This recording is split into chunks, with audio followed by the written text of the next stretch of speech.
This game is so beautiful. Look at this menu. It's so beautiful. All right, let's not delay any further and let's start this. We've got disclaimer. Ooh, this is a beautiful looking disclaimer.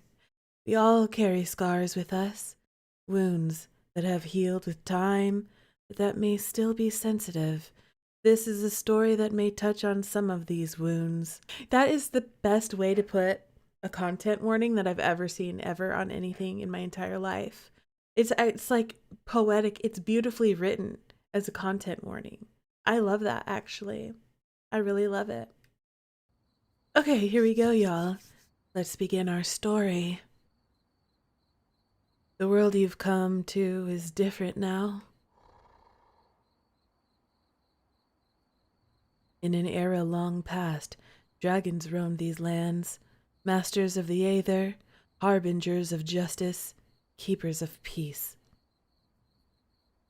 In an era long past, humans roamed these lands, but these beings were different from the ones of today. These beings were selfish, ignorant, destructive. Thrust into a land beyond their control, humans created a magic of their own, one built from their own cunning. They called it technology.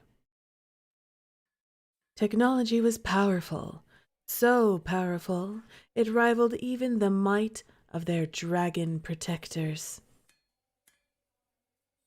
But their magic had a price. Unable to harness the power of the aether, human magic stole from that of nature. Stop! Monster! How could you do this?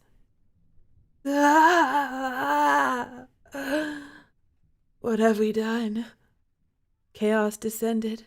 Darkness spread through the land, poisoning the hearts of many.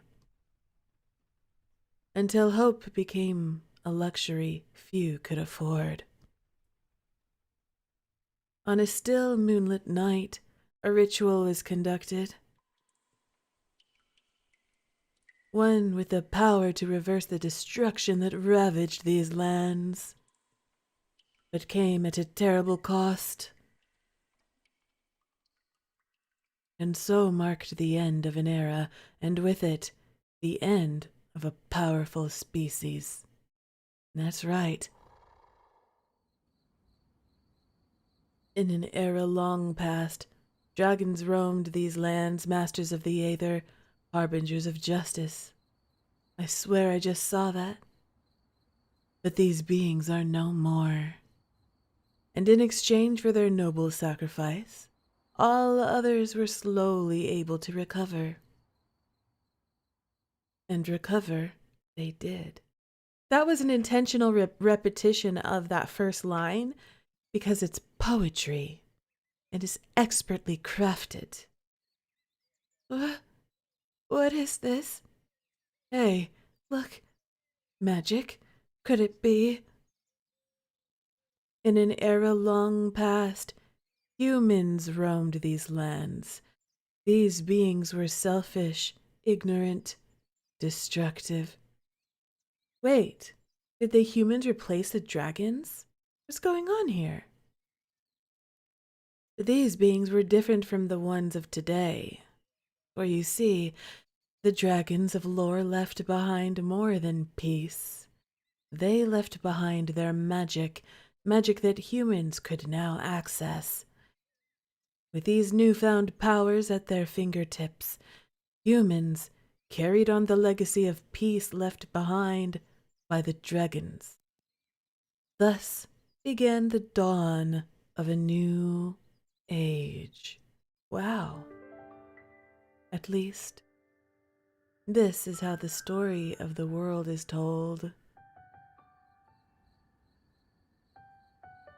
And you, stumbling before me, still so full of potential, how do you play in all of this? Oh wow, what a gorgeous start to this game. The writing was stunning. The art already is stunning. The music already is stunning. Everything about this is so beautiful and dreamlike.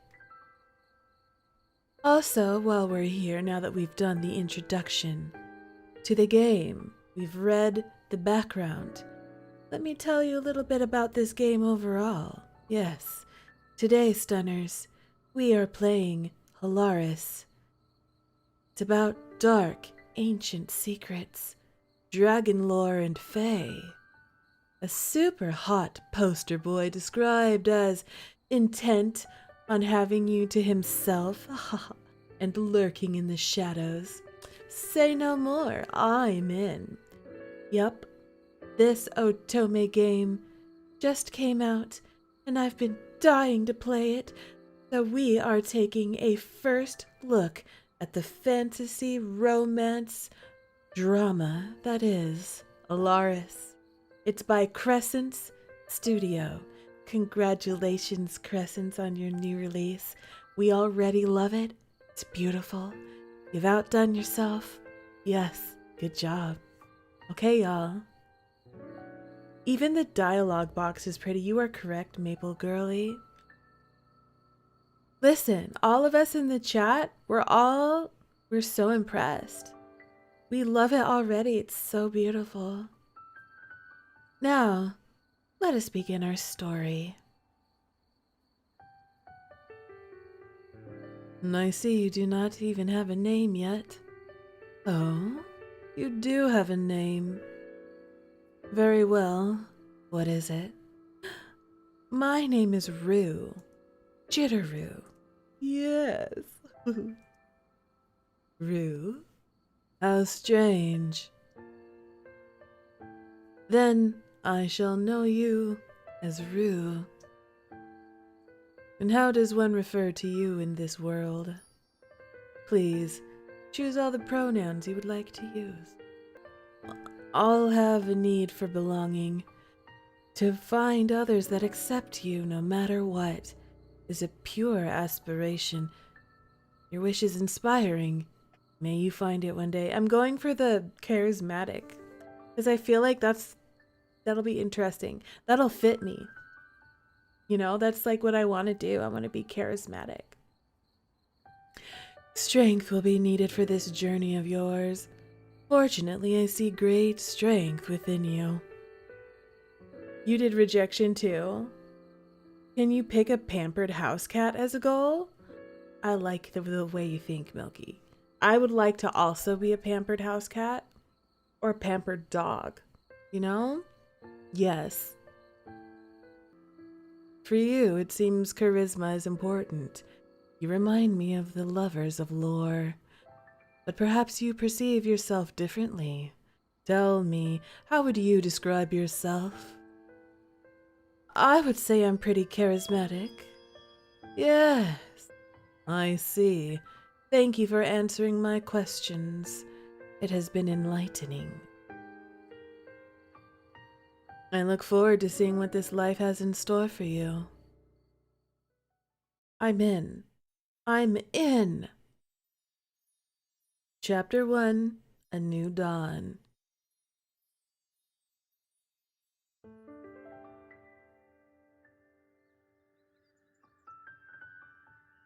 Now, as much as I love seeing you, I need to take it easy for a bit, okay? Then I'll be fine. You'll be good as new. Wow, I can't believe you actually healed me.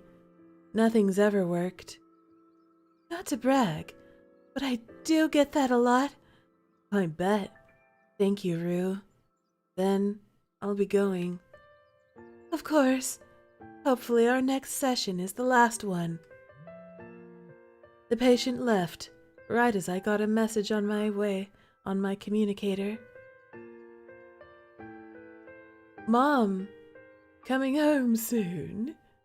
Yes, of course. Finally. Another long day. Another long day. I heard the energy crisis has been getting worse. Yeah, that's probably it. I've never been this busy. Hopefully they find a solution soon. You can say that again. Well, I'm wrapping up dinner now. You can tell me all about it over some food. I can't wait. Are you going to be passing the grocery on your way back? Why? Do you think you can pick up some eggs? Sure, Mom. I can pick them up. Thanks, babe. Be home soon. Okay, be safe.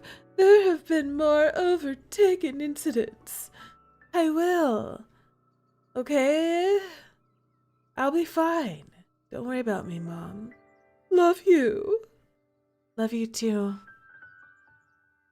As I put my communicator away, my muscles ached with exhaustion as I stifled my groan. Maybe I should have said that I'll pick up those eggs. Maybe I should not have said that I'll pick up the eggs. My muscles cried out in pain once more as I packed away the last of my supplies, and I groaned out loud this time. Oh, be a healer, they said. You'll always have a job security, they said. I need a vacation. Sounds like something, that a real healer in the modern day and age might say, Be a nurse, they said. A hot shower, a warm meal, my sweet, sweet bed. They were all just a couple of blocks away. Yet close. So close, yet so...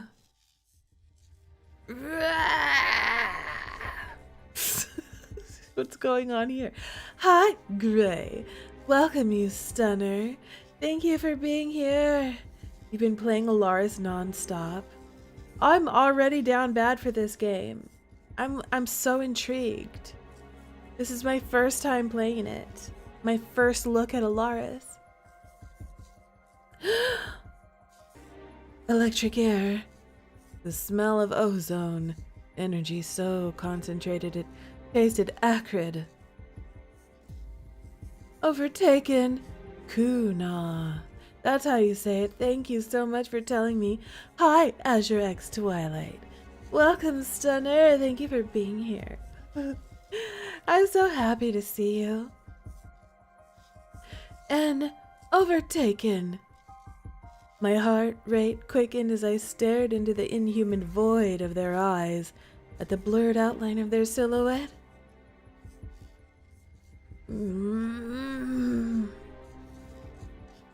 If I move carefully, maybe I can still... Hands reached for me. The energy in the air crackled, closer than before. Dodge and elbow their back. Duck and kick their feet from under them. I'm gonna duck and kick their feet under. That'll make them fall down. I tackled them to the ground. Pinning their arms back, I pressed against the overtaken and scanned their body. Some of them like different stats more than others. Oh my. Wow. I wonder what stats Kuna likes. Where are you? Where are you? Where are you? Dull waves of energy rolled off them, hiding the root of the irregularities, the reason for their overtaken state. Come on. Sharp electric energy zipped past me, narrowly missing my left cheek. There! Near their left shoulder, their iridescent energy bubbled, different from everywhere else. I held my hand over it.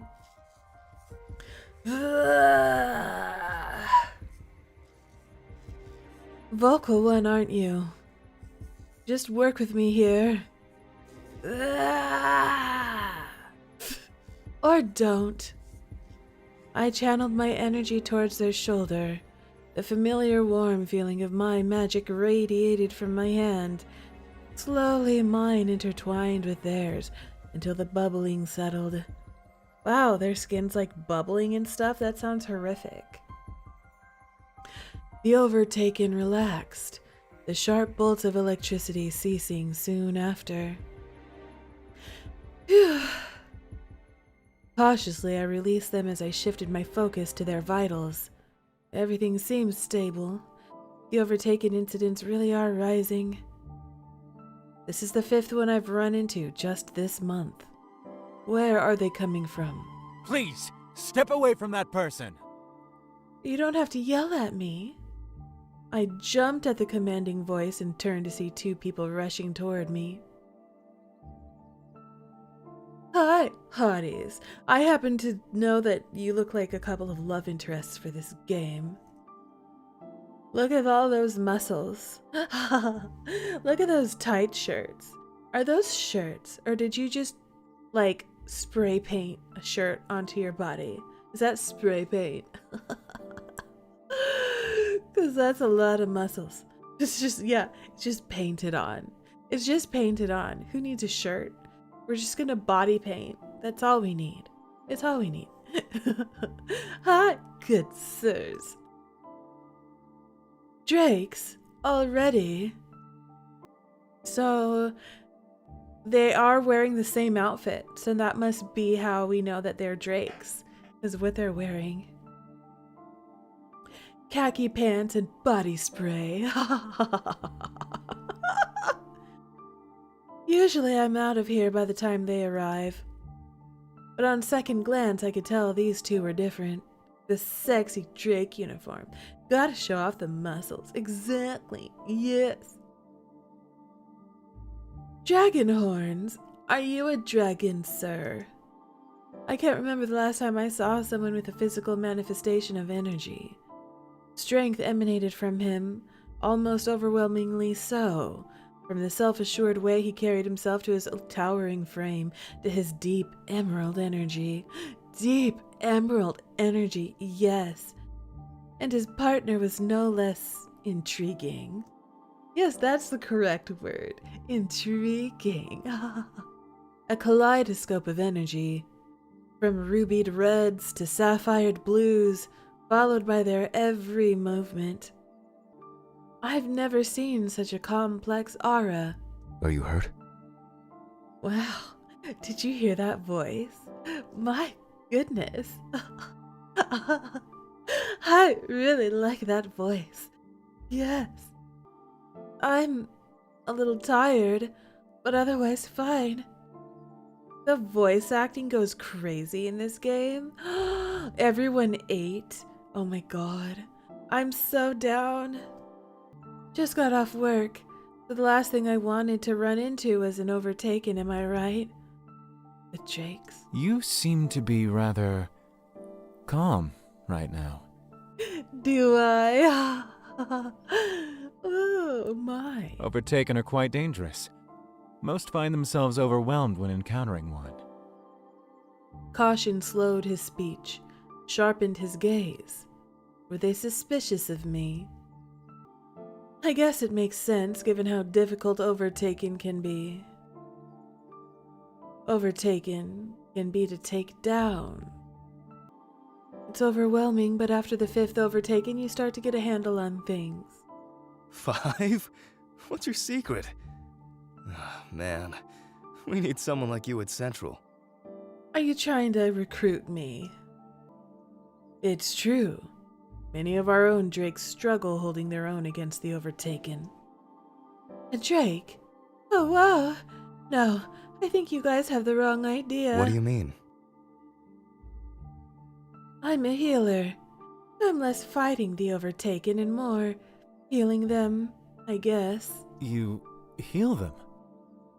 Well, in a way, I can't explain how it works myself, but as far as I can tell, I'm able to stabilize them. That way, by the time help comes, like you 2, they're more subdued. I didn't even know Overtaken could be healed.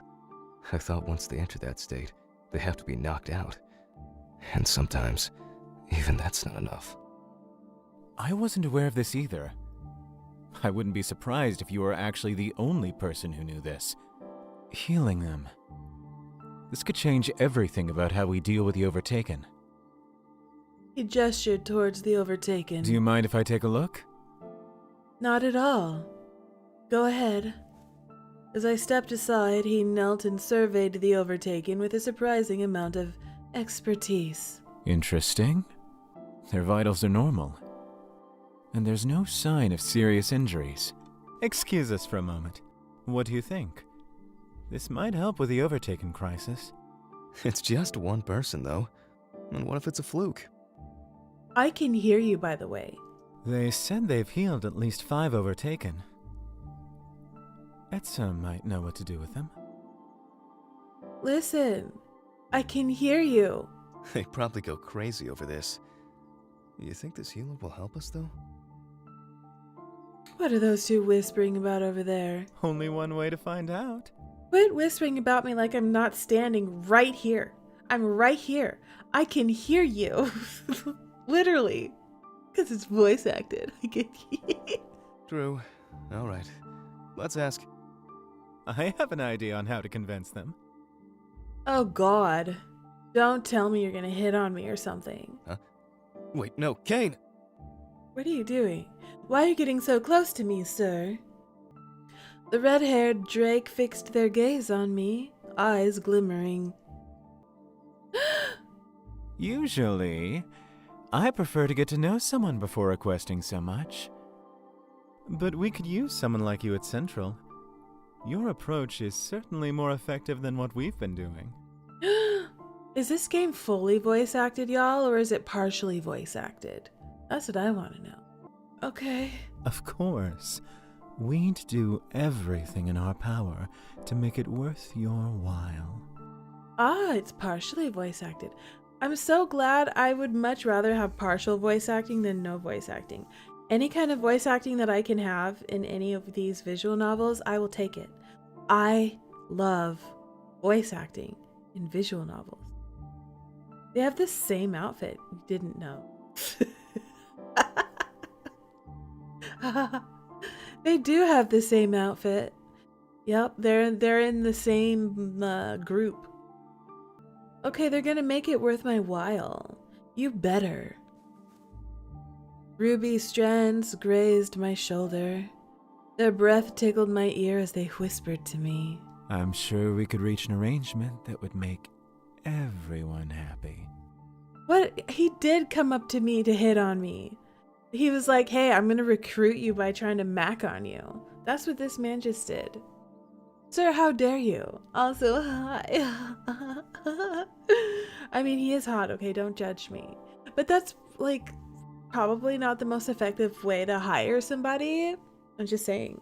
That sounds like a way to get called into the HR office really fast. I could hear the smile in their voice. They were enjoying this. Look at Drook back there. That's Drook back there with the horns, right? Kane can flirt with me any day. Okay, so we're talking to Kane right now. But two could play at that game. I leaned into them, eager to rise to the occasion, as I traced my finger over the contours of their chest. Ooh, MC. Getting really flirty, aren't we? MC's like, oh, you're gonna mac on me? Guess what? Two can play at that game. MC's like, let's just do this. Right down those pecs. You love Etsa and Isa the most. And you're about to start Drook Root later. Oh, yes. I'm listening. How cute. Don't get it twisted. I am cute. I know. The dark-haired Drake clears his throat loudly. After an eternity, the red-haired man drew away. I almost didn't want him to. I like this MC. With a playful wink, he signaled the end to whatever had passed between us, and I refocused on their earlier offer. Back to the matter at hand. I'd love to help, but I'd be lying if I said my hands aren't already full with my own patients. To add healing all overtaken on top of that. We're not asking you to heal all the Overtaken. Right, we would never demand such a thing. Just one meeting. That's all we ask. Listen, okay? I don't work on weekends. That's all you need from me, really. Well, if you want to give us more, we'll take it. But if not, our experts could learn something from you. Oh, well, if it's just a meeting, I think I can swing that. Of course. That's more than we could ever hope for. The horned drake crouched near the Overtaken, eyeing it before shifting to pick it up. It, we said. Not them, they, he, she, or anything like that. We called the Overtaken it. That seems rude. Oh, do you need help? No worries, I got it. Thank you, sir. He placed his arms underneath the body, and with one motion effortlessly lifted the Overtaken off the ground. Wow, he makes it look so easy. Yes. Do you normally carry these on your own after you've knocked them out? Maybe. I don't know. If I don't do it on my own, will you come in to do it for me? If I ask you for help, will you come and rescue me every time? Will you, like, lift all the Overtaken so I don't have to? And then I could see you again and again, like I really want to. Oh, not usually. No. So, then what do you usually do? Well, usually I didn't want to finish that sentence, especially not after watching him pick up the Overtaken like it was a stuffed animal, because he's so strong. That's what that means. I like a strong man like that with a deep, handsome voice and horns. I know, that voice. Oh my gosh. But now that I had started to answer, I had to see this through. Say it like it's the most normal, logical thing in the world. Then he won't even bat a lash. Well, you see, usually I just leave them there. That's what I would do, girl, real. It almost worked. For a second he nodded, as if it was normal to leave unconscious Overtaken in the alleys. But then realization settled in as he processed my words. Is he a himbo? It took him a while to load before he understand what I just said. Don't laugh at me. Listen. His body shook with laughter as I tried to explain myself. You wouldn't believe how long my days are, and usually there's a drake somewhere close by. Sorry if I... His laughter only grew, and I knew no defense in the world could save me now. Drook, you're being rude. He is being rude. He's laughing at me. Yeah, Drook.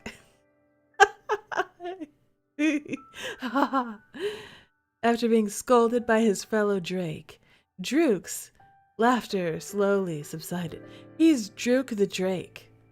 Drook the Drake. Drook is, if you want a big buff man to laugh at you. How rude. He's very hunky. Oh, totally hunky. Yes, he is. He's a big hunk. Pardon my partner's rudeness. My rudeness? You're the one getting all up in their business, Kane. Yeah, you were being rude. You're the one. Now they're like arguing with each other. I didn't see any complaints on their end. We can take this Overtaken with us and handle things from here. But if you are free right now, we could also try and meet with Kimura.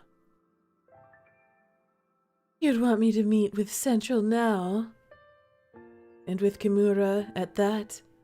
They didn't mention anything about meeting Central's leader. Ah, don't worry. We won't let him bite. Just follow us, and you'll be golden. Alright, whatever you say. Hopefully your bad luck with the Overtaken won't rub off on us. He's winking. He's winking at me. Did you see that? This man is winking at me. No promises. Do we get the pleasure of knowing our local hero's name? This is already one of your favorite games, even though you only did one route. Are you serious? Oh my gosh. I'm so down. I'm so down. My name? I'm Rue, Jitteru. And you two are Kane and Druk. Bingo. It's a pleasure to meet you. As we walked, my muscle soreness, previously forgotten, returned with a vengeance. I sighed, acutely aware that my long day was about to be even longer. Goodbye, bed. I'll only be gone for a little more. MC's so tired.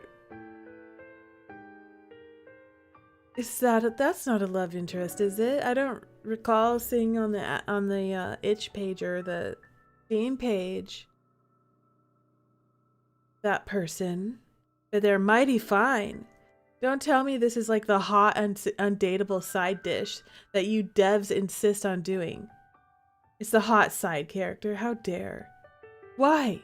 Why is there always like a super fine side character that we can't date like that?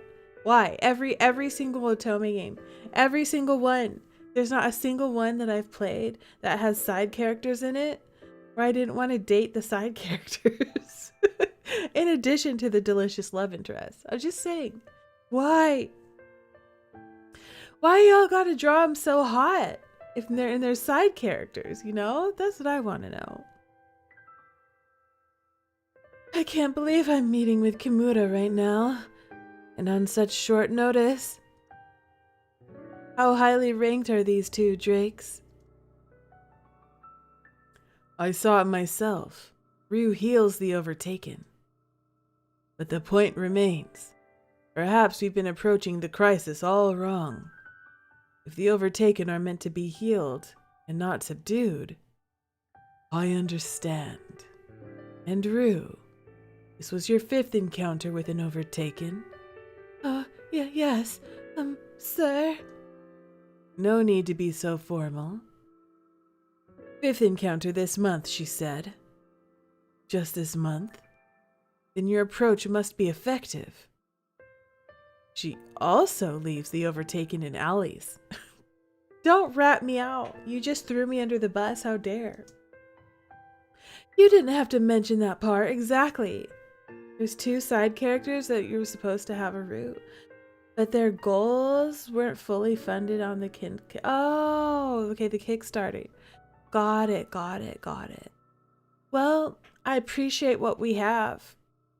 Maybe one day there'll be a DLC, you know? Maybe one day we'll get an FD, you know? If it does well enough. Everyone go buy this game if you haven't already, so that way maybe there's hope for more. Yes, now that I think about it, I do remember reports of unconscious Overtaken being found in alleys.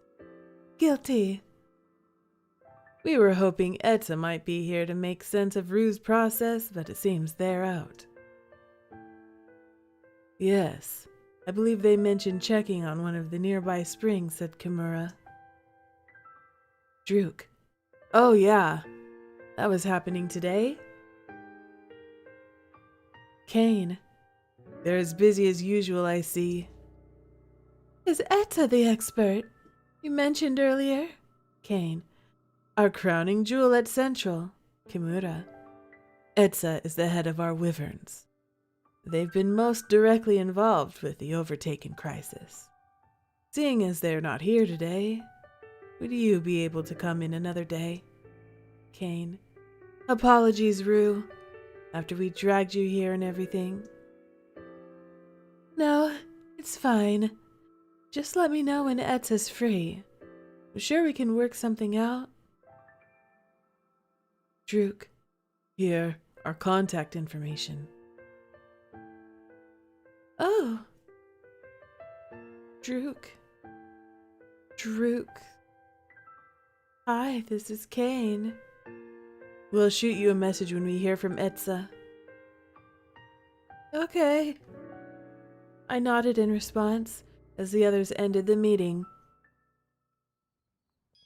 As I finally made my way home, I reflected on my spontaneous meeting with Central.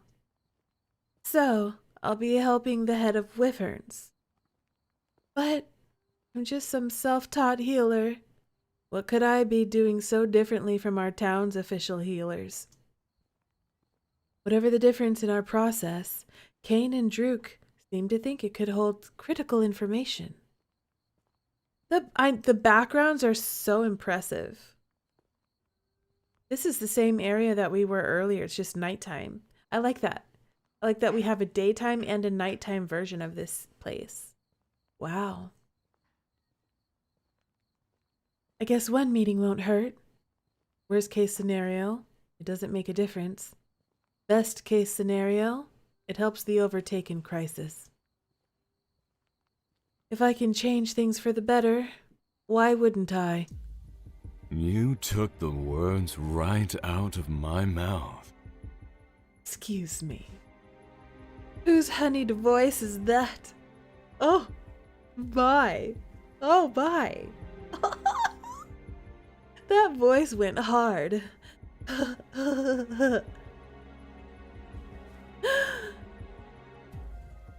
Oh. Behind me stood a shrouded figure clothed in the shadows of the night. Hi, poster boy.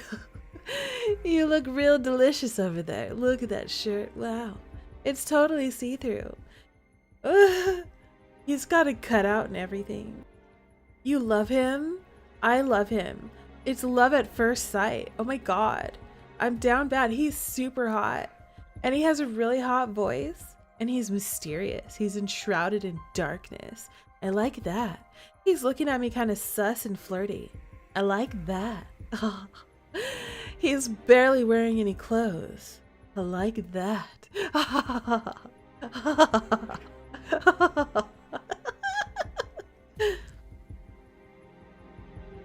Behind me stood a shrouded figure clothed in the shadows of the night. Moonlight danced off porcelain skin, sharp amethyst eyes leered at me. A chill crawled down my back. This man is so hot, he's giving me chills. That's what's happening right now. I've spent quite a while trying to find you. I hope you plan on making it up to me for all my lost time. What do you propose, good sir? Everything in me screamed, run. I spun around, set on doing just that. They seized my wrist and pulled me against them. Pain shot up my arm. He pulled me into him. I don't care that there's pain in my arm. That's fine. What's important is that we're canoodling. Okay, stop. I'm Delulu, okay? Don't try to convince me otherwise. Ouch! And just as easily as he had stopped my previous movements, the stranger's hand clamped over my mouth, forcing silence. With barely a breath between us, as though he was part of the shadows themselves, he whispered, It'll cause a lot of trouble if someone sees me, so I can let you do that. You can't let me scream and run. Sorry, little one. Little one. I'll be your little one. I shut my eyes. There had to be something I could do. But fear drowned out all reason, gripping my heart and refusing to free me from its clutches. Please, somebody, anybody, anything to get me out of here. And then the universe answered my prayers. Get down! Ah! Nothing else needed to be said. Energy rushed past us, colliding into my kidnapper. The pressure against my back, around my wrist, and over my mouth disappeared as they burst into a fit of coughs. Grabbing hold of this chance for safety, I pushed them away and ran. I crashed into someone, but whether they were friend or foe. No! Hey, are you alright? Oh, aren't you adorable? As I came to my senses, turquoise hair and a matching set of crystal eyes faded in and out of vision. His hands reached for me before pausing in midair. Where? Who? Wait! The coughing stopped. I turned my gaze back over the alley, only to find an empty street. They're gone. Looks like they ran away. He magically poofed away like a ninja. I could barely hear him over the sound of my heart thrumming against my eardrums. I do like the word thrumming. It's a good word. My head dizzied and ached as the events that had just unfurled sank in. Do you know that person? He spoke in a quiet voice, not dissimilar from the stranger earlier, and yet his voice was so distinctly different. Where the stranger from before spoke in low, raspy, rushed manner, the man before me now was gentle, clear, tempered. I shook my head. They came out of nowhere. I tried to leave, but they... My voice shook as I spoke. Are you hurt? I shook my head again. My words caught in my throat and I forced myself to speak. I think I'm okay. Just shaken up. Can you stand or walk? It's probably best if we get you somewhere safer. I nodded. I didn't want to be here a second longer. The stranger stood and offered his hand to me. I took it, gently pulling myself up. Before stumbling toward the new stranger, as my legs shook with adrenaline. Tripping and falling equals romance. I need to save it before I make a choice. I'll move away. Embarrassed, I raised my hand to his chest and pushed myself off him. Sorry. But since the first warning wasn't enough, my body yelled at me once again for pushing myself. My legs swayed beneath me. The world lurched. I squeezed my eyes shut and held my aching head as I tried to get my bearings.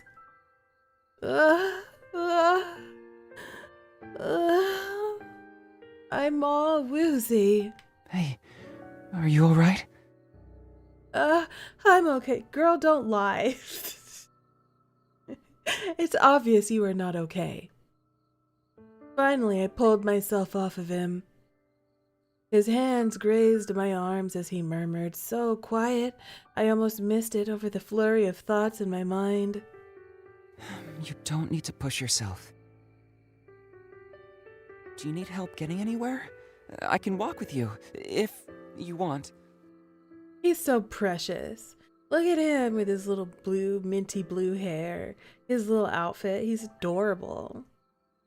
You're sweet, aren't you? You're the sweet one. You're the cinnamon roll of this game, I can tell. I think I'm okay. Thank you, though. If you're close by, I guess that's alright then. I don't want to make you uncomfortable, so... He shifted his weight as if unsure. Yeah, I'm sure I'll be fine. That guy seemed pretty shaken up. I don't think I'll be seeing him anytime soon. If you think you'll be okay, I'll go. Here, my communicator information, in case you need it. Everyone's giving me their phone numbers. I'm getting all the hotties' numbers, real. It's Fenrir. Thanks, Fenrir. Guy with the blue hair that... I hope you get to where you're going safely. Thanks for everything. He nodded and I hurried home, wary of running into any more strangers for the night.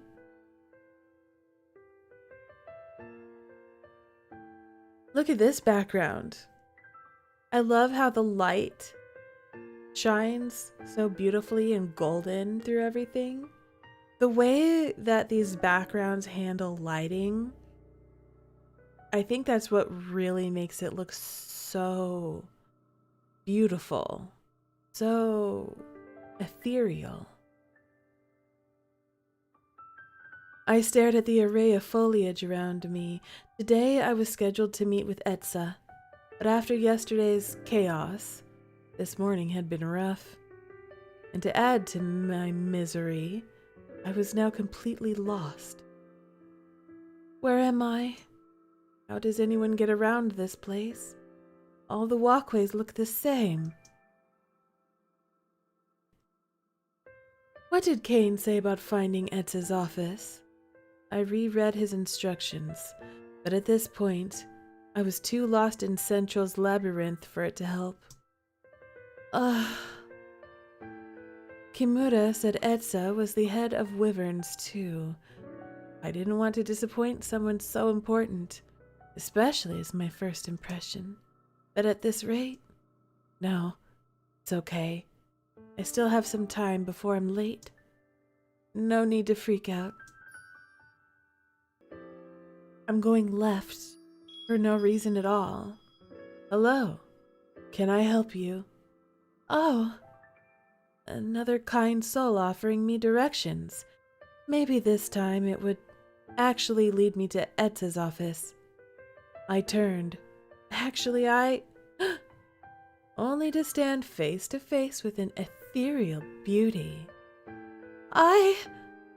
Long, lavish robes hung elegantly from a tall, slender figure, white, glistening hair perfectly framed, striking, aquamarine eyes. We are seriously checking this woman out hardcore. Checking them out. I stood in awe. There was no ordinary kind soul. This was an angel. The angel's brows furrowed slightly. Can I help you? Oh, I snapped out of my trance. What's wrong with me? Hi. Actually, I'm supposed to meet with Etza. Do you happen to know where I could find them? Nah. You must be Rue. How did they know my name? Are they actually an angel? Noticing the surprised look on my face, they chuckled a smooth, alluring laugh. I nearly fell for them all over again. Did you hear that? We've fallen in love already. It's love at first sight, real. Sorry. Allow me to start over. I'm Etza. This angel was Etza. It's an honor to finally meet. I've heard so much about you. You've heard about me. If Druk told them about how I leave overtaken in alleys, I swear to... You're a bit of a household name around here. Rue, the healer whose powers rival even our head wyvern.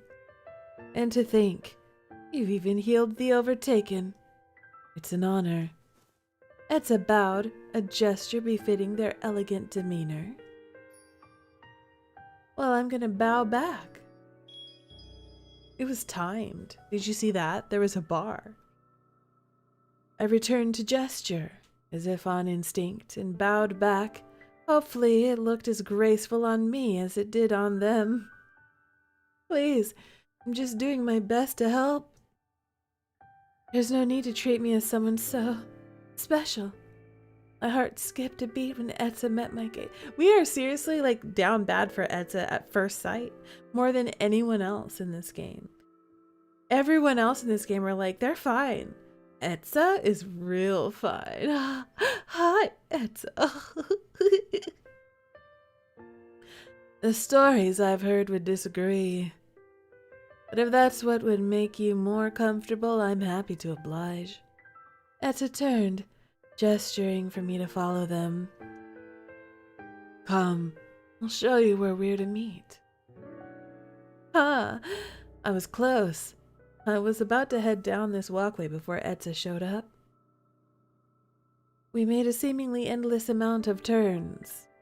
Yeah, there's no way I would have found this on my own. Real. Thank you for saving me, Etsa. What was that? Oh, nothing. Oh, Etsa, I've been looking for you. Who's that? Etsa, about the other day. Thank you so much for your help. My son has been feeling... As we made our way to their office, I couldn't help but notice the attention Etsa received. Calling it overwhelming would be an understatement. They're popular. Do they deal with this all the time? And yet they hardly skipped a beat as they murmured words of acknowledgement to everyone we passed. Then their crystalline eyes turned to meet mine. Here we are. Everyone is down bad for Etsa at first sight.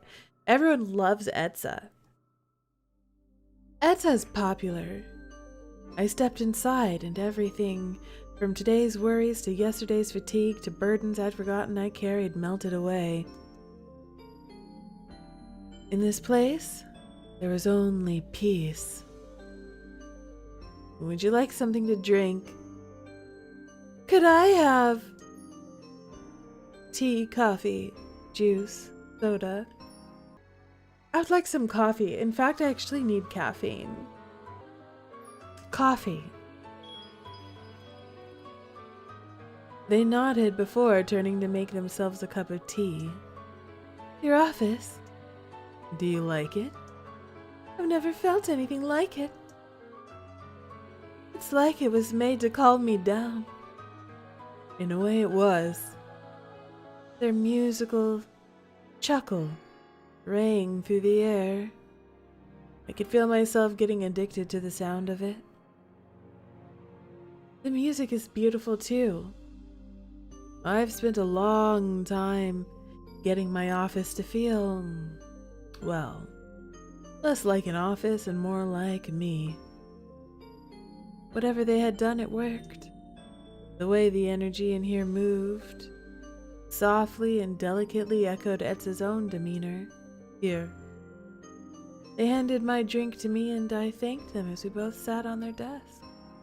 So, tell me about your experiences with the Overtaken. Well, in just the past month, I've encountered 5 Overtaken. I've picked up some self-defense over the years. As a healer, I'm sure you can relate to the occupational hazard. Patients that lash out subconsciously, whether from the pain or utter confusion. I could only imagine how many times Etsa had experienced that as a wyvern. Right, and this aids you in your process. Well, usually when an Overtaken attacks, I can subdue them at least. That's when I try to identify their energy is off.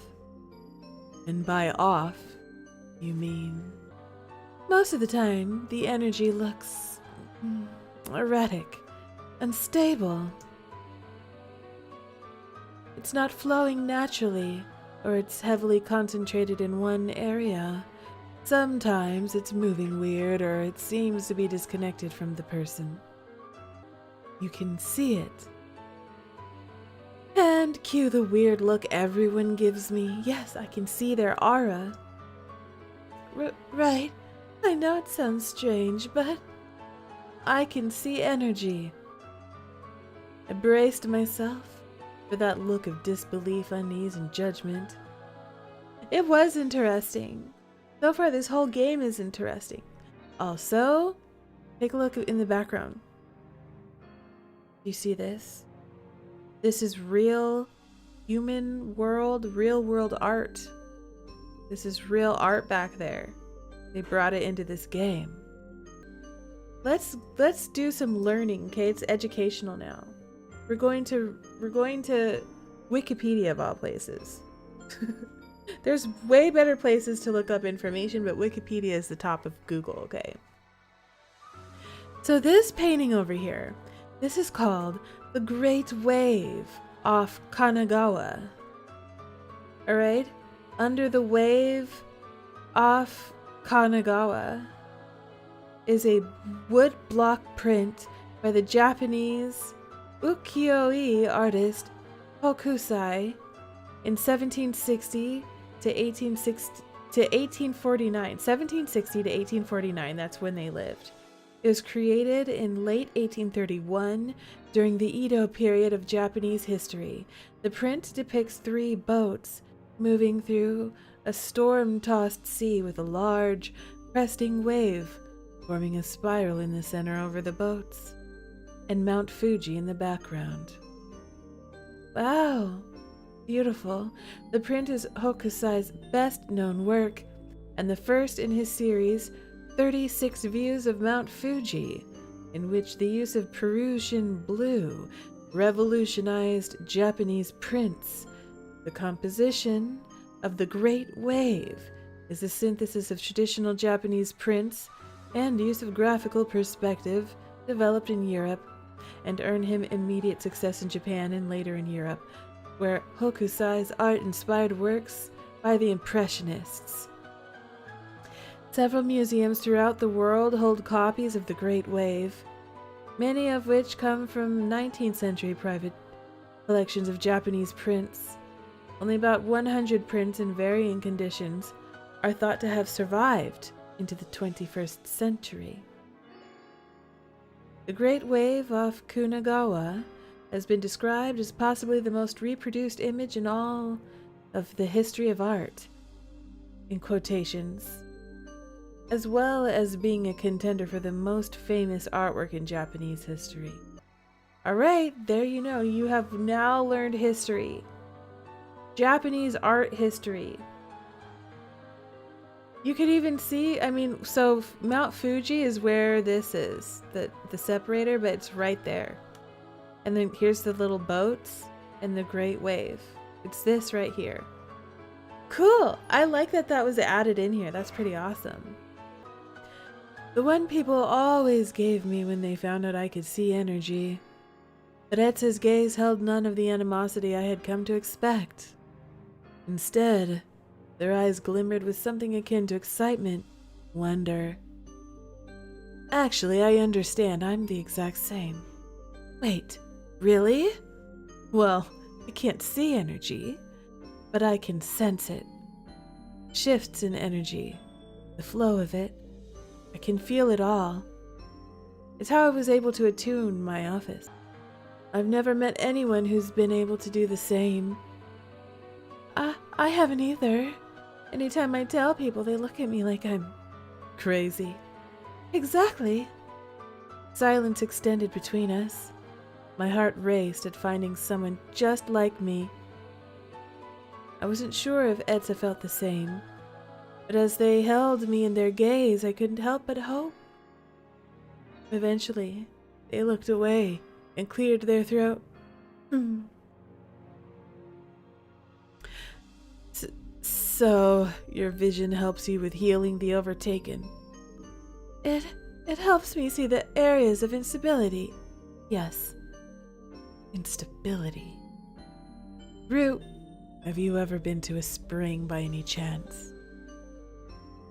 No, I've never had the chance to visit one. Why? It's nothing then. Don't worry about it. Huh? I've already inconvenienced you with this meeting. I don't want to burden you anymore. What is it? You can tell me. I'm here to help. It has to do with the energy crisis. As you may know, the springs have grown more unstable over time. It's affected everything from our magic to our way of life. Yeah, I've been seeing an increase in patients because of it. As have we. It's just a theory. I've yet to establish enough evidence for it. But I think the overtaken and energy crisis may be connected. Wait, seriously? But if that's the case... My head dizzied at the revelation. These were our 2 greatest crises. both of which we knew next to nothing about. Are you saying the energy crisis is responsible for the Overtaken? I can't speak on the exact nature of their relationship, but I do think there's some kind of connection there. I see. Is that why you went to the spring yesterday? How did you know I was at the spring? Kimura mentioned it. But wow, if the two crises are related to each other, I mean the Overtaken are one thing, but the energy crises is a whole other level. Yes, well, at the end of the day, it's a mere theory. As someone who can see energy, I was wondering if you've ever noticed similarities between the Overtaken and springs. But seeing as you haven't been to a spring, perhaps we should stay focused on the Overtaken for now. Does your sensitivity to energy not help you see anything? I'm afraid I'm not familiar enough with the Overtaken's instability. My Overtaken cases usually focus more on healing the person rather than reversing their overtaken state. I totally agree. I love Etsa's design. Let's take a look. Etsa has the fashions. I can see why MC thought Etsa looked like an angel, because they really do look like an angel. I love the hair, how it's draping over the shoulder like that, with the ice blue eyes. I love the skin tone with all of it too. And the cape, the gold, really beautiful, very stylish. Oh, I guess that explains the number of drakes I see handling them. Yes, but our current approach is draining and dangerous. Healing the Overtaken's instabilities instead, it's nothing short of a breakthrough. A breakthrough? Now you're exaggerating. Etsa placed their hand over mine, and it was obvious they truly weren't. Hi, Etsa, are you hitting on me? Your process has the potential to change how we deal with the Overtaken. That's nothing to scoff at. In terms of how we use this knowledge, I'll have to think about it. Would it be possible for you to meet with me in a couple of days? Yeah, I can do that.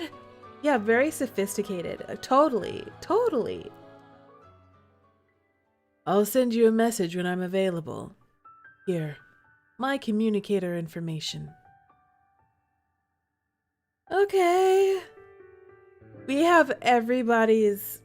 we're like going around hitting up everybody, getting everyone's number. Real. We're popular. I can't emphasize how much we appreciate it. Thank you for agreeing to work with us. I look forward to the next time we meet. Oh, my, yes. So do I, Etsa. They're so kind. As I stared at our intertwined hands, I reconsidered the position I told Kane and Druk. We're all holding hands like this. We're intertwined. Wow. Perhaps I could spend more time at Central than I thought. We're like, yes, is Etsa gonna be there? Then yes, I would like to be there. If Etsa's there. I'm already down bad. MC loves Etsa immediately. Please don't, like, Etsa, please don't betray me later. I love you, okay? If you betray me later, it's gonna break my little heart, and I can't handle that, okay? Okay? Don't mess with my emotions, Etsa. I'm delicate. I'm a delicate, sweet summer child MC. As I headed home, I realized I had some free time on my hands. It's been a while since I've been able to take some time for myself. Maybe I should do something. This life of yours moves quickly, relentlessly, without pause. In a life such as this, it is important to take control and decide how you will spend the pockets of free time you find. I know, right? Please be good to us, Etsa. Please don't, go crazy later and, turn us in or something to monsters to get chomped. It's always, characters, when, MC is down bad immediately like that. MC's like, they're an angel, they're beautiful, we're holding hands, and we just met this person. It's 9 times out of 10, that's the one that betrays you later. They betray you.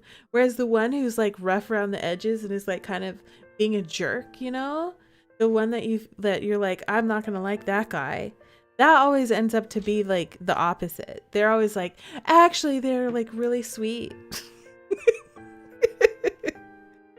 That's what happens. Right? Don't be fake, Etsa. Etsa, please be good to us. Perhaps you'll explore this world, visiting different places every day.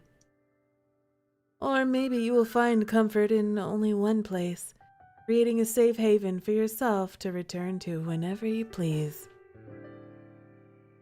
Choose how you will pass your time and who to spend it with. But beware, for love is a fickle thing, and rejection is a pain that few can master. With the brief time that you have, will the person you call on share your connection, or will they shy away? Ooh, sounds like it must be an Otome game or something. How will you choose to spend your time? The river. The river looks really pretty. I'm going there. I like beautiful rivers. You always forget to save your games. I hope you don't ever crash and have to start all over again from the beginning. Yes. It's nice out today. What about a picnic? That sounds lovely, Rue. Oh, should I invite anyone? Look who I can invite. Kane, Drook, Benir, or Etsa. All of these people look so fine right here. They all look extra fine. Oh my god. Who should I hit up right now? I'm gonna hit up Drook. Drook, his voice gets me. I'd like to hear more of that. We're gonna pick Drook. Very beautiful love interests. Yes, all of them are beautiful. Hello? I made the right choice. I just needed to hear that voice. Hi, Drook.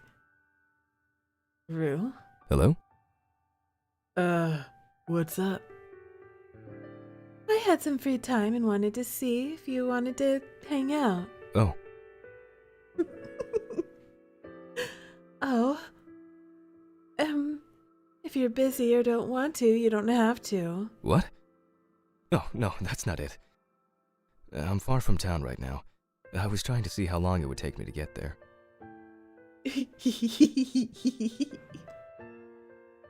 You can take your time. I'll be heading there anyway, so we can just meet up whenever you get there. Okay, sounds good. I'll let you know when I'm there. Yay. There. Perfect. After one final touch, I admired my work and huffed triumphantly. Staring back at me was our picnic meal. It looks like a greenhouse. Wow, how pretty. I thought we were going to be outside. It was a true feast, one that was completely store-bought or homemade. Store-bought. I totally, I was like, I'm heading over there. I don't have time to cook, and I don't want to cook, and I'm going to the store, and it's fine. It's fine. Don't judge me. I couldn't wait. Eating this by the river was going to be sheer bliss.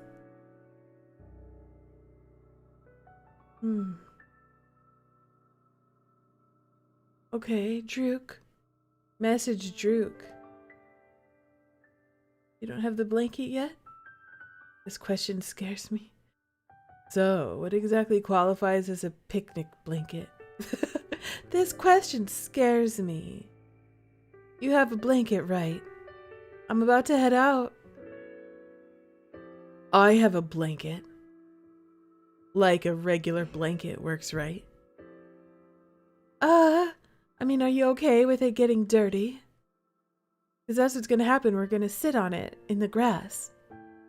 You didn't just rip your blanket off your bed, right? Come on, Rue.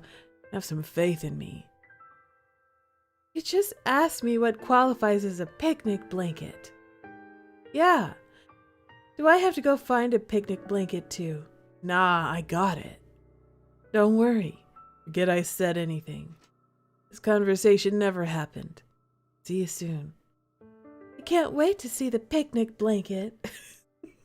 Because now I'm concerned. Sunlight sparkled off the flowing river.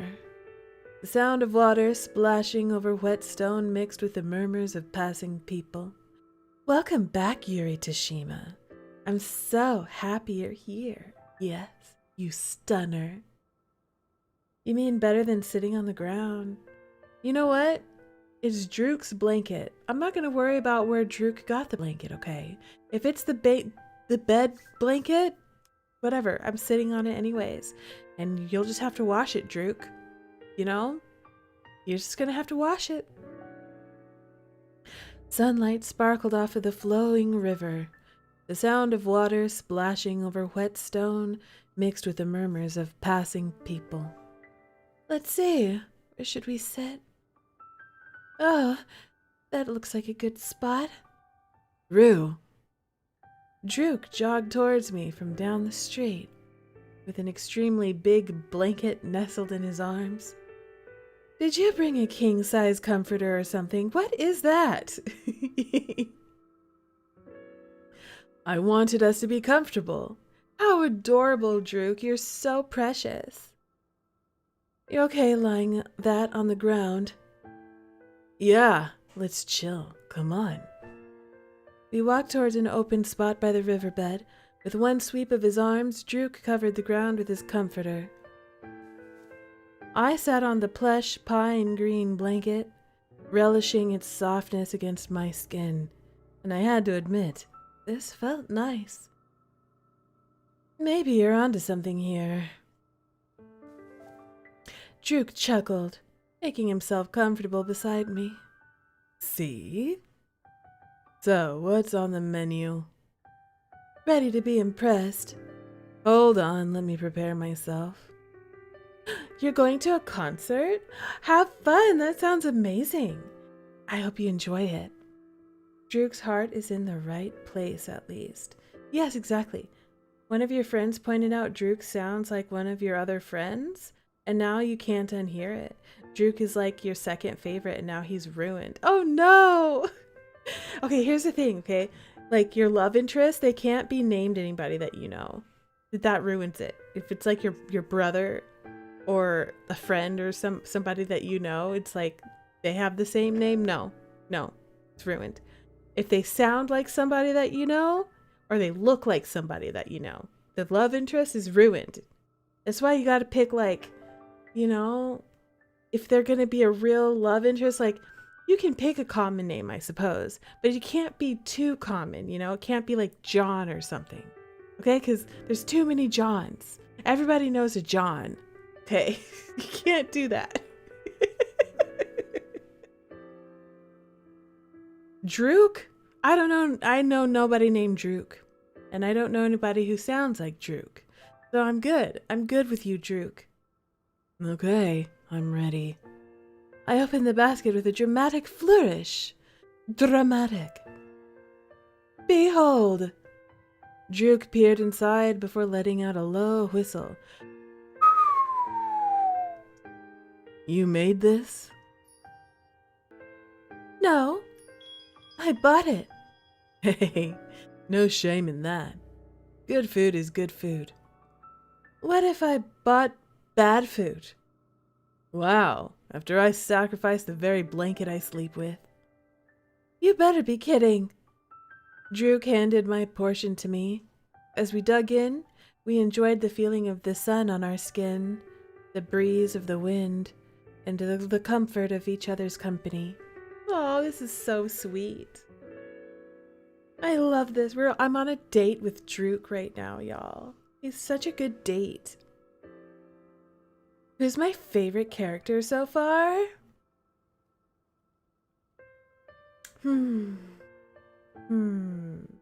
Okay, well, the one that I want to romance the most so far is Kuna.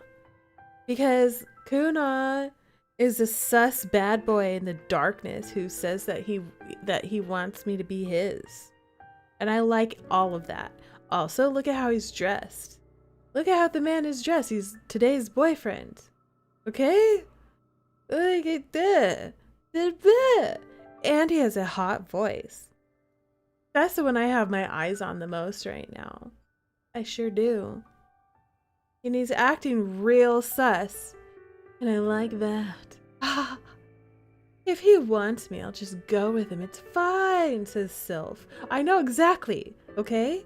If you want me so bad, then just ask, okay? You don't have to, like, you know, drag me around. I'll go willingly. Though I don't mind it when you pull me romantically into your hot chest. And then I'd say second is Druk over here.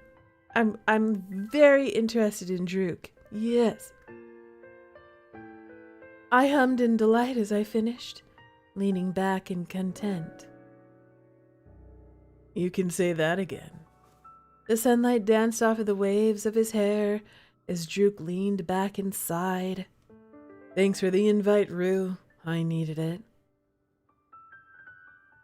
Has it been busy at Central? Man, like you couldn't imagine. Ever since the overtaken crisis started escalating, I don't know.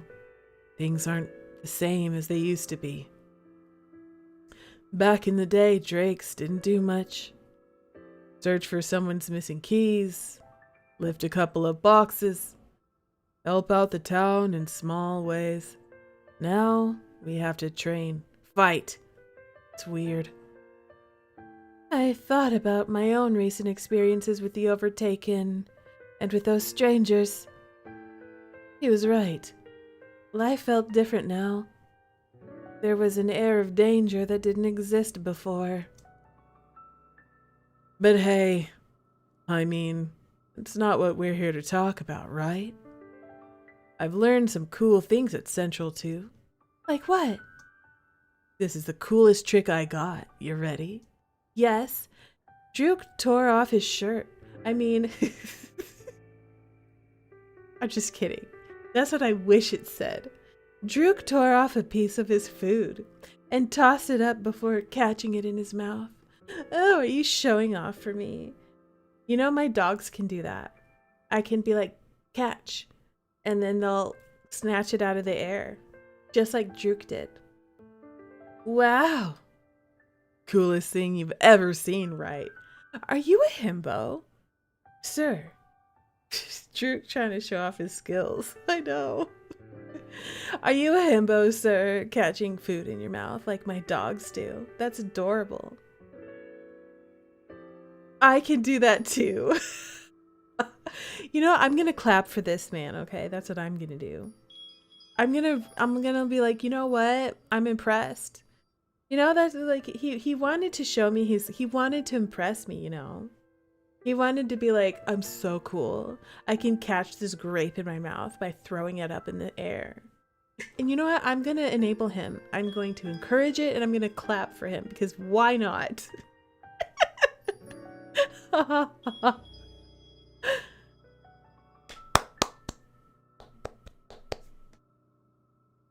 I've never seen such skill, truly. Druk pretended to bow. Please, no autographs. Stop being so adorable, you two. Quit it. You're too cute. Ta-da! Dang. You ever considered being a Drake? You already asked me to be a Drake. I'm in the market for a new partner. What's wrong with the redhead?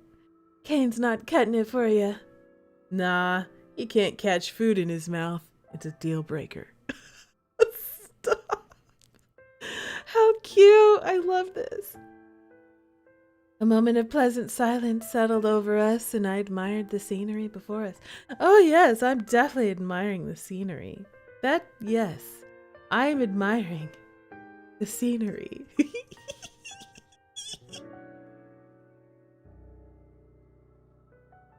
As I turned my gaze upwards, I watched clouds gather in the sky. Swirls of blue and gray blended together. This is so beautiful. Those clouds are pretty. What? There. Don't you see? I knew Drook's response before he said it. What clouds, Rue? Shoot! I jumped up, grabbing everything in sight and stuffing them into the picnic basket. Rue, I'm like Cinderella, running away because I've been got. I've been found out. Oh no, I'm gonna turn into a pumpkin. I lost my slipper. This blanket isn't gonna fit. Can you carry it? Sure, but what? It's gonna rain. We need to get out of here. Seriously? Yes, and if you don't want to lug a dripping wet comforter home, I suggest we hurry up. I gathered the last of the picnic supplies and stuffed them in my basket. Drook folded his blanket and tucked it under his arm. There's a cafe nearby. You want to wait out the storm there? Yeah, sounds good. Are we about to continue this date at the cafe? I took Drook's hand and we rushed to the cafe together. Oh my god. The welcoming bell chimed as we hurried into the cafe. The sudden downpour melted away as the door closed behind us. How'd you do that? As I led us to a table, I noticed that we were still holding hands. I can see energy. See it? Wait, that's a thing. You know what? I can smell rain right before it's about to storm. You see the wind blowing in a certain way. You can smell it. You don't have to be magical to know when it's right when it's about to rain. Seriously, there are signs. The air feels different too. Yeah, I smell it. Even though my nose is constantly clogged, I can still smell the rain. Yep. See it? Wait, that's a thing. We settled into our seats, and I sighed in relief, glad we'd beat the rain. You too, you can also smell the rain. See? You can smell it. Smelling rain is apparently a genetic thing, like cilantro tasting, like soap. Not everyone... Really? Not everyone can smell rain? Rain has a certain smell and the clouds look different? Well, see, like the clouds, you can, if you can't smell it, you can at least notice the clouds. I didn't know everyone can't smell rain. You're from the south, you can smell it too. Seriously? Not everyone can smell rain? That's wild to me. You make it sound like I'm psychic. I saw the energy of the water gathering, so I knew it was bound to rain. Dang. This whole time, you could do that? And earlier I was showing off by catching food in my mouth. You're precious, Drook. We laughed and passed the rest of our time talking until the rain finally subsided. I love him. I walked home from my last patient as night approached. The town light slowly came to life, pushing back the darkness of the shadows. As I walked, I clutched my bag close. This scene reminded me of my attacker from last night. Kuna! My steps echoed through the empty street. Should I take a different way home? No, there's no guarantee it'll be any safer. The area I was attacked came into view, and my grip on my communicator tightened. But as I got closer, faint glimmers of starlight danced in the air. What is that? I stepped forward. Who's this? Who dis? Who dis? when a figure standing nearby caught my attention. Adrenaline rushed to my temples. Heart racing, I turned. I wasn't about to relive that encounter again. A flash of gold struck past me, nothing like the cool tones of silver and white from the night before. Wow, hello, hi, hello, hi there. Wow, look at those arms. I slowed, eyeing the silhouette, still wary it was my assailant from the previous night. See, if I hadn't checked this out, I might have missed this hottie. No, this is someone different.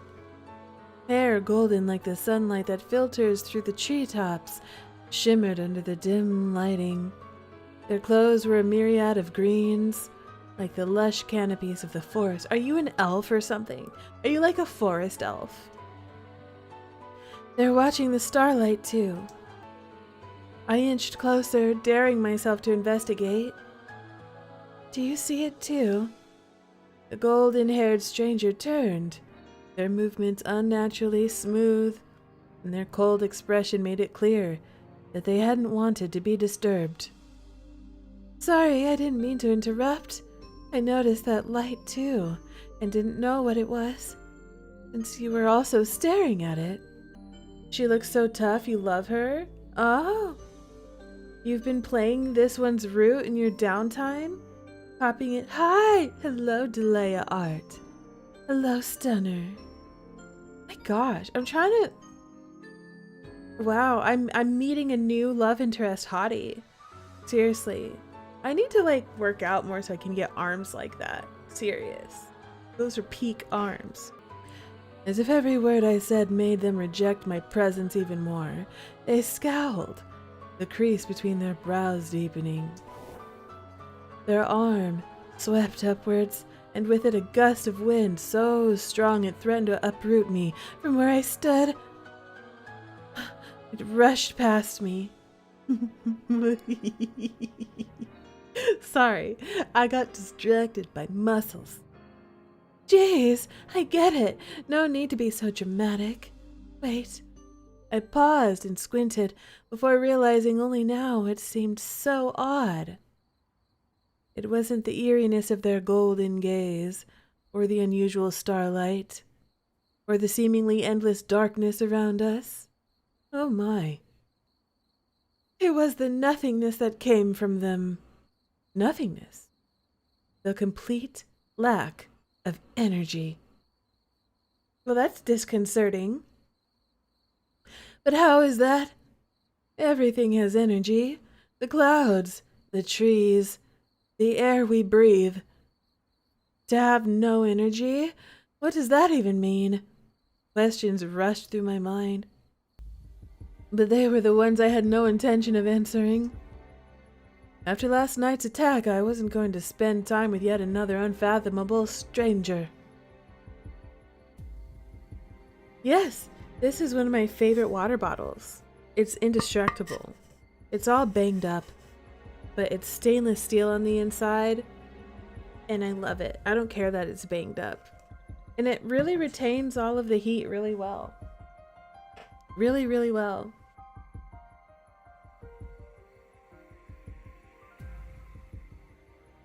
An unfathomable stranger. Hey, stranger, what you selling? What are you buying? I ran, focusing only on my destination. A single word echoed through my mind, repeating itself over and over. Safety. I weaved through alleys and corners, my breath growing shallow from the physical and mental toll. This person didn't even do anything. They were just standing there. And I went to investigate them.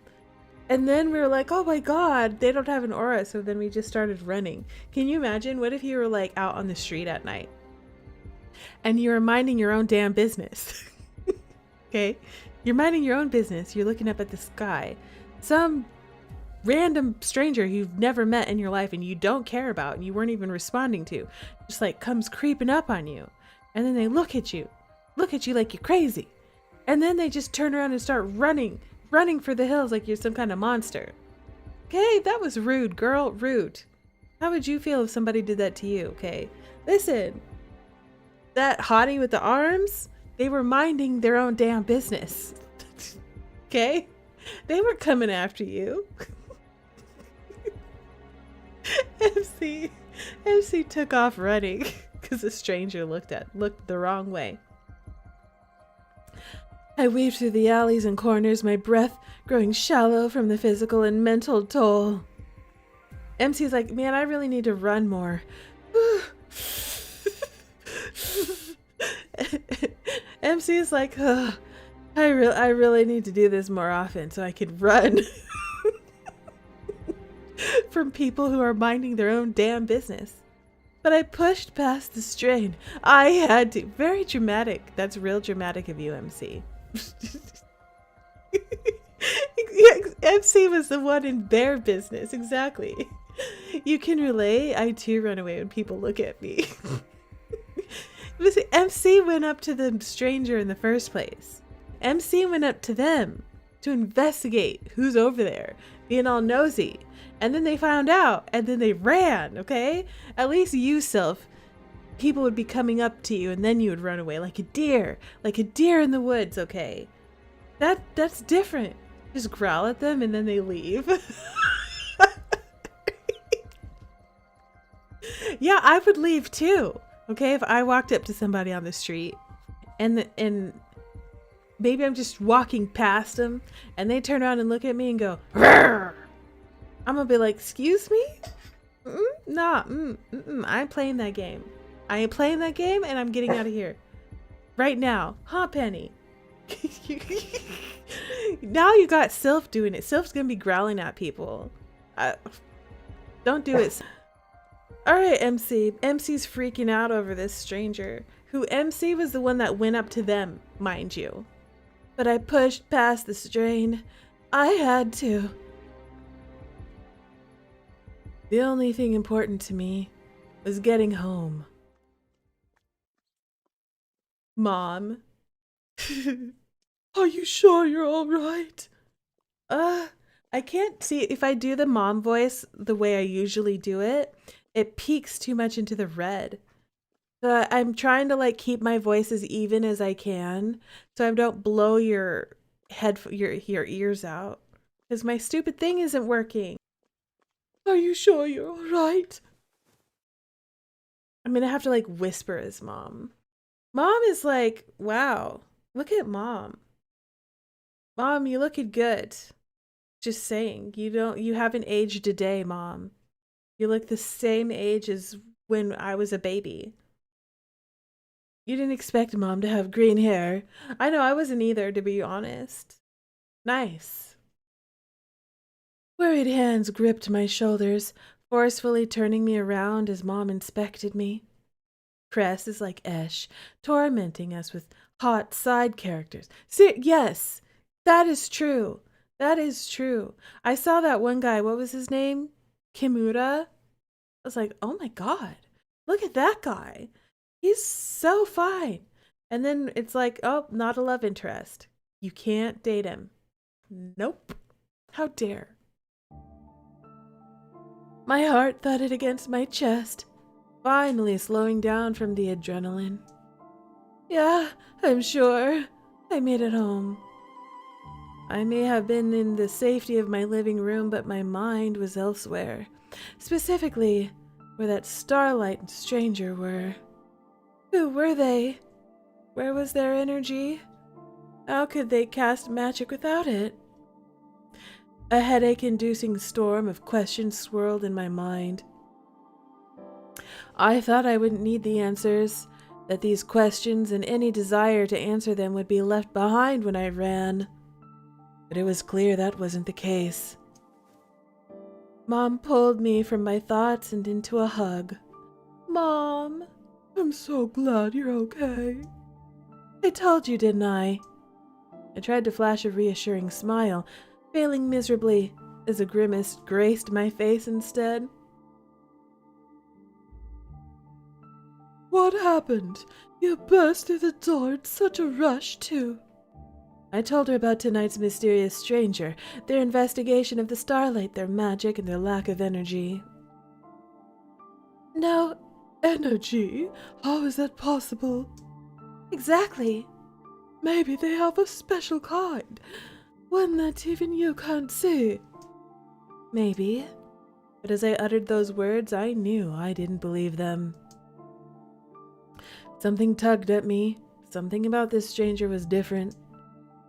Well, whatever the reason, it's a mystery. You know what they say about mysteries. Huh? Don't you remember? No.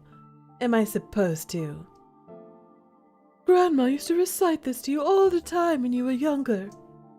Clearly, she needed to recite it more because I have no idea what you're talking about. Well, it's just another thing related to her superstitions. What was it? It went something like this. Not all mysteries can be explained by the logic of man. Some mysteries beyond man have no logic, have no fate. In the face of such, keep your wits close, but do not trust them. Trust not yourself, nor your sense, your time, nor your wit. For where time has stopped, but its flow has no end, for when passion calls, that hate runs deep. Heed this warning, and do not wait, for laws of nature and laws of man have no logic and have no weight. That was really pretty poem there, Mom. Unease crawled down my spine as her eerie words hung in the air. Oh, how I miss Grandma and her words of wisdom. Now you'll never forget it. I'm sure I won't. If only Grandma were here now.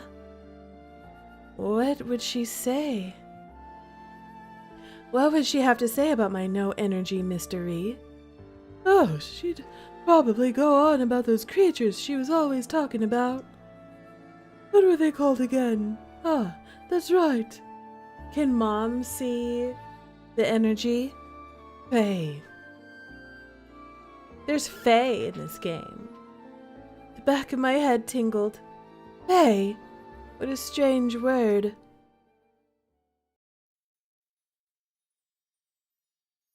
Chapter 2, High Noon. Ooh. Cool air brushed past my face, chilling the tops of my cheeks. As I closed my eyes, I focused on the stillness of the early morning. What do I do about those strange people I ran into? I should probably report it, but to who? Maybe Kimura? Or someone else at Central? And yet I was filled with the uncertainty. I didn't know the first thing about these strangers, who they were, or even what they were. Fae! Was that really what those people were? Great! Now I'm turning into Grandma. If I told Central that, they'd think I'm crazy. I don't know what to do. Unwittingly, my pace quickened, as if I could run away from this endless stream of questions. Okay, stop. Breathe. I exhaled. It was shaky, but at least steadier. So much has happened recently. The endless clients, the overtaken incidents, being brought into the Central, running into dangerous strangers. It hadn't stopped. I just want someone who will distract me or listen to me. What would Kuna do? Let's save. I want Kuna. Yes, I do. I want someone who will distract me. Yes. Oh. Drook. Oh, I don't mind that. I picked a good one. Hi, Drook. He's good. Yes, he is very distracting. A low voice pulled me from my thoughts and into a pair of concerned, mossy eyes. Yes. Drook. Did he see me talking to myself? I looked away, opting to take in the nearby scenery instead, the green of the leaves, the green of the grass, anything but the green of his eyes. Hey, Druk. Hi, handsome. Oh, it's you, yes. Smooth Roo. This game knows what I'm trying to do. Druk's gaze lingered on me. I fought every instinct to shift under his stare. You headed to Central? Yeah, yes. That's yes. Hello, ladies. And Druk, thank you for bringing them over. Yeah, that part, yes. Yeah, I'm meeting with Kimura, actually. I was running early, so I decided to stretch out my morning walk. Enjoy the view, smell the roses, ruminate on my extremely exciting life. Yeah. Druk came beside me, and despite, or perhaps because of his cool demeanor, his presence brought a calmness with it. There's a lot of nice views in our town, aren't there? Here's a nice view right there. Exactly, Yuri. The path to Central actually has one of my favorite views. It's called this view right there. Yes. Really? Mm-hmm. He went quiet before stepping ahead of me. You gonna show me the way then? The waves of his hair rustled in the wind as he donned a lazy smile. Turns out, I'm also running early to my meetings today. Are we gonna walk together? I stared, unsure how to respond. While I had wanted someone to talk to, did I trust him enough to do just that? But right now, there was a warmth to Druk that I wanted to be near. Well, why not? Sure, it's always nice to have some company. He smirked, satisfied, and I turned in the direction of our spontaneous detour. CG! Oh my god, look at how beautiful he is. We could really see his gorgeousness in this CG. It really makes... Ugh. You know, okay, here's another thing I love. On my love interests, look at this. A pronounced Adam's apple. I love a pronounced Adam's apple on my love interests. Love, love, love, love, love, love, love, love, love, love, love, love. I also like big hands and deep voices. You want to bite it? Chomp. Oh my god. The buildings lining the path gave way to tall, looming trees. We were quiet, our conversation replaced by birdsong floating through the air, dancing with the leaves scattered on the wind. Also, you can really see how cute his hair is. His hair is adorable. The morning dew mixed with the smell of earthy dirt. The colors of nature surrounded us, vibrant, leafy green and warm, sunlit yellow. For the first time since I was attacked, I felt safe with Druk. Nothing better than biting an Adam's apple and feeling the resonating moan escape from deep within. Who said that? Yuri. I'm calling you out. You said that. You said it. Pretty nice.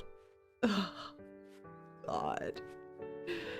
His voice with this music and this CG. Oh my God. You seem to be feeling better. Oh yeah, I'm definitely feeling better.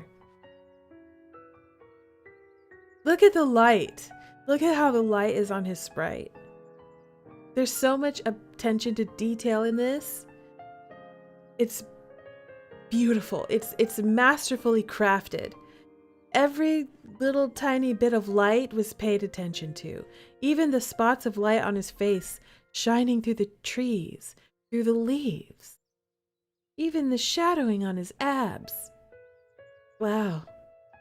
That's one of my favorite things about how this game was designed. It is the attention to light. Wow. I stiffened. If I still had any doubts over whether Druk had noticed my mini morning freakout, they were gone now. So you're meeting with Kimura? His question only served as another reminder of this morning's internal conflict. Tell Kimura about the mysterious strangers or don't. Oh, wrong question. Don't answer that. Everything would be a wrong question at this rate. Those strangers were the only thing on my mind. I know I wanted someone to distract me, but maybe it'd be better to just get this off my chest. Maybe with Druk could do just that. No, it's not that. So then, what's with all the sighing? Well, the other night, after I met with you all, I was attacked by this stranger. I've never met him before, but he seemed to know who I was. Luckily, someone saved me before things got worse. But then, my words caught in my throat. I hurried on. Now that I'd started, I wanted to share it all. I ran into someone else, different from the first one who attacked me, but unnerving all the same. Everything's happened so fast, and between that and the overtaken crisis and my patience, I don't know. It's all so overwhelming. Are you alright? I'm not sure. He nodded, not pushing for more, much to my relief. Are you going to tell Kimura? Good question. And the same one that had been tearing me apart all morning. I don't know yet. It's up to you. But protecting people? It's our responsibility. I'll make sure you're taken care of. He's so sweet. We hardly knew each other, and yet Druk would personally look after my safety himself. Why would he go so far? You know, be any nicer, and I might get the wrong idea. Druk rolled his eyes. A simple thank you would suffice. Obviously, I felt grateful for him. But now that he was forcing me to thank him, I didn't want to. Heat rose to my cheeks, and he simply smiled back. We're down bad for this man now. I thought he was supposed to be a nice guy. I'm waiting. He's really gonna make me say it. Thank you. Oh, now is that so hard? Yes, no. As if he wasn't the one responsible for making it so hard. Yeah, really, he's making everything hard. There was no denying Druk had helped me. I sighed dramatically and I leaned towards him, now feeling more like myself. I wanted it to say, now feeling his rock-hard chest. What are the chances I meet my Prince Charming, who will protect me from all these horrors? Well, lucky for you, I've been told I'm the epitome of Prince Charming. Yes, you are. You, Prince Charming, not even close. He quirked his brow at me with a mischievous grin on his face. And what exactly would I need to do for you to think of me as that type of person, huh? It's like he's whispering sweetly in my ear. You tell me. Oh, I love the banter. The glint of mischief sharpened, and his demeanor shifted to one more similar to Kane's. You need, sir, I need you to stop. No, don't stop. The sun's rays fell away, only to be replaced by a looming shadow and the smell of musk as Druk leaned the smell of musk as Druk leaned close. That voice, I'm going feral. Me too. That voice, like, it stops me in my tracks. Like, it was worth it to go on all these. I'm spending a lot of time with Druk on this game. But you know what? I have no regrets. His next words were low and sultry. Oh, low and sultry. My. So then, would you prefer if I offer my help like this?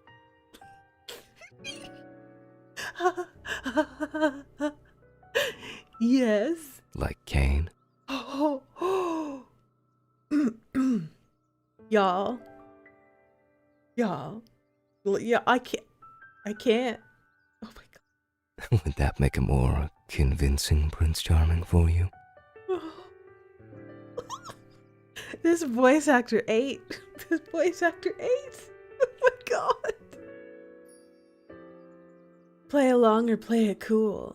Oh, I'm definitely playing along. I'm playing along. That's what we're doing. And saving Would that it. make a more convincing Prince Charming? Let me save it, sir. My goodness. I bit down on my smile and leaned in. Let's see what you're made of. You know, I actually don't think it's convincing enough. Oh, girl! I placed my hand on his chest and traced its contours. To my surprise, he didn't flinch. Instead, the warmth of his breath lingered on my shoulder. The soft rise and fall of his chest in tune with my own. Oh my gosh! He chuckled good-naturedly beside me before straightening. The warm, earthy aroma disappeared with him. Oh my... Well, I'm pretty sure if I tried to be any more convincing, it'd be inappropriate right before our meetings.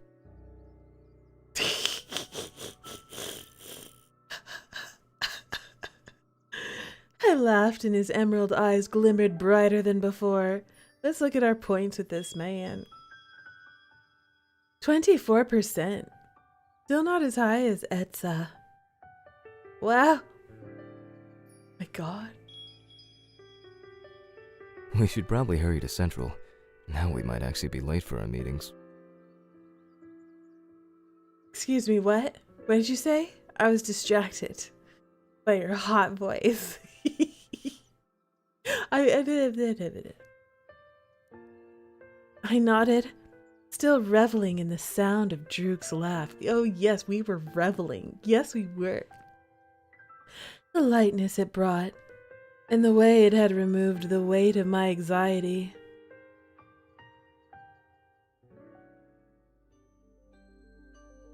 Etza seemed to think something could be done at our last meeting, but I haven't heard any updates from them beyond that. Kimura's gaze was stern and absolute as I wrapped up my update. While he had been fine during our meeting with the Drakes, this time we were alone. He felt infinitely more intimidating in this setting. Finally, after an eternity, he spoke. I haven't met with Etza.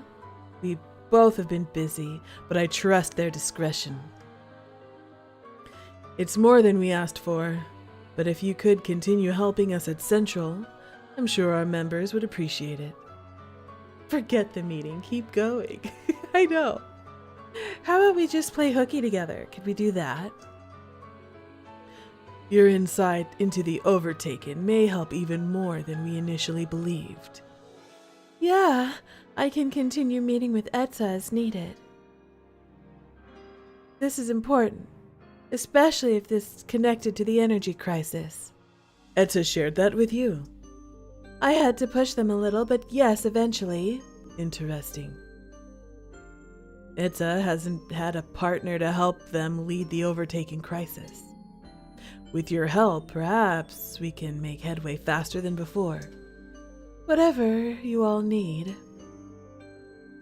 Kimura gave a nod of approval. Considering how well our meeting was going, I considered telling him about the encounters. Is something wrong?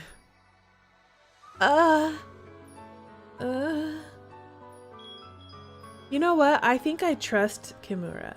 Why would he do something bad to me, you know? I see no reason for him to screw me over. Actually, I decided to bring up the strangers. Actually, there is something I wanted to talk about. I told Kimura about the stranger of the shadows and the one of the forest. But when I saw the golden-haired one up close, their energy was different. What do you mean by that? Well, to put it simply, they didn't have any. I'm still not sure what to make of it.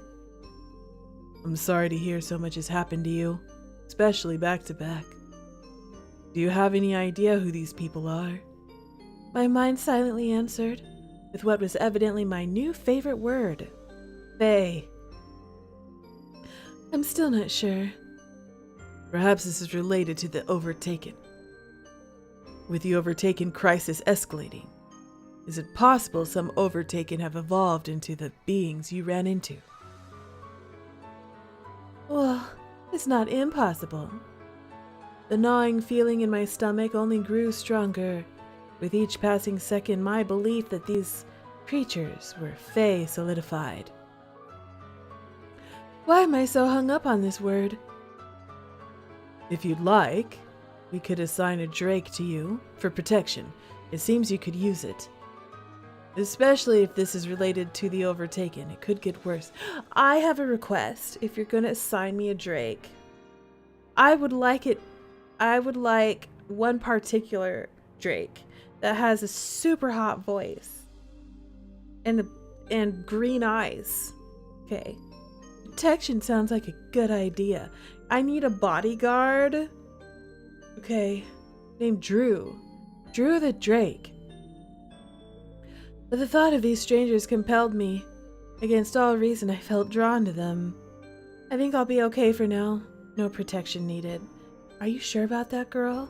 Are you sure you don't need protection from a certain deep-voiced, green-eyed hottie?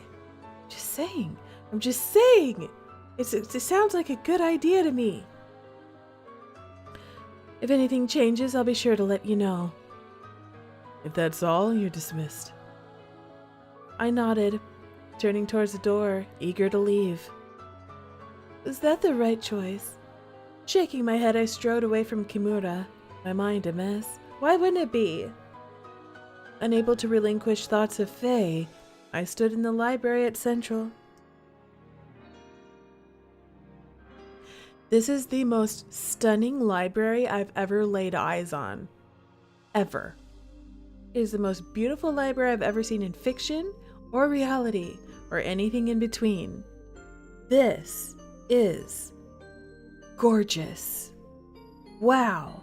I love, again, like I said before, the light. It's the light that really does it in these backgrounds for me. It's the usage of light. And the trees in there, the overgrown, mixed with the library. Oh my god. Unable to relinquish thoughts of Fae, I stood in the library at Central. This is as good a place to start as any. My steps reverberated off the dark mahogany floor as I approached the main desk. Hopefully the Hydra can help me. Books lined the walls, their rich colors peeking through the lush greenery of ivy and moss. The smell of paper and ink filled the air as warm sunlight washed over the room. Finally, I reached the desk, but stopped short at the sight before me. Is that? He turned at the sound. My suspicions confirmed. Turquoise eyes found mine, mirroring my surprise. Ah, it's you. His lips parted, but no further noise left them. Silence settled between us. Say something. He saved you, and you're just gonna stare at him? Say something. I didn't expect to see you, Fenrir. You work at the library? I'm the Hydra. You are? You don't need to sound so surprised. And this is the library. Please, keep your voice down. It's just, if I knew, I would have dropped by earlier to thank you for the other night. Sorry, it didn't really come up. He shuffled his feet, but didn't make another sound. He's quieter than I remember. So, did you come here for something? Right, yes. Well, should I mention the Fae to him? Fenrir saved me from one of the strangers I'm trying to investigate. I don't want him to connect the dots. No, that's ridiculous. How could he possibly come to that kind of a conclusion? Just act normal. I heard a term recently, and I've never heard of it before. I wanted to learn more about it here at the library. Okay. A lot of people come to the library for that. What's the term? It was Fae. Fae. Fenrir searched through the catalog in front of him, repeating the word to himself. I believe I've heard of it. I can't remember where. Give me a second. You can look around if you want. When I find it, I'll let you know. Okay. I want to learn more about the Fae. Stay and wait. It's all right. I don't mind waiting. Besides, I wouldn't know where to start. Fenrir watched me for a moment before nodding in understanding. Hold on. It shouldn't take too long. Alone, I turned to admire the library once again. His soft voice filled the air as he muttered to himself. I think I found it. Really? Calm down. I just found where we might find some books on them. Don't get too excited. Follow me. It should be towards the back. Fenrir guided me through the library. Never-ending shelves towered around us. So this is my secret savior's natural habitat. His natural habitat. I reflected on the night I was attacked as I compared the Fenrir in front of me to the Fenrir from back then. A quiet librarian who keeps to himself during the day, but saves people by night. I smiled at the thought, dismissing the ridiculous image of Fenrir as a vigilante. Who is this cutie? This is Fenrir. He tackled Poster Boy when he was like getting, Poster Boy was acting all sus in the night, and he scared him off. He's definitely a sweetheart. He's like a cinnamon roll, I think. He's definitely a love interest. Yeah, unless... Rue? Fenrir's voice snapped me back to Central. This area of the library is your best bet, if you want to look into anything Fae related. Oh, thanks. Now he's helping us study. We're like looking into the word Fae. 'Cause Fae are tricksy, you see. Expansive shelves and an impossible number of books stared back at me. How am I going to get through all of this? Oh my, we study buddies to lovers. You know what? I bet that's what his route's going to be. 100% midnight, yes. Yes. I don't have much knowledge about Fae, but usually they're in ancient children's books. Obviously, I haven't read everything. He's brave and he's adorable, that's what he is. And he's sweet, he's really kind and helpful. He's a gentleman. This might be the best place to start, since I'm sure I've seen that word here. He was quiet before, but he seems more talkative now. So I guess books are the secret. Yes, he loves books. Oh, so you aren't giving me the silent treatment.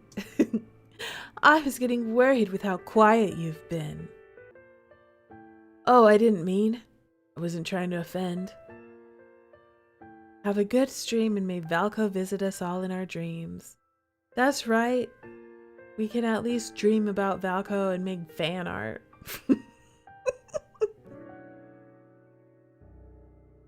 You're teasing me. No. Okay, yes I am. Sorry. You being so quiet made me nervous.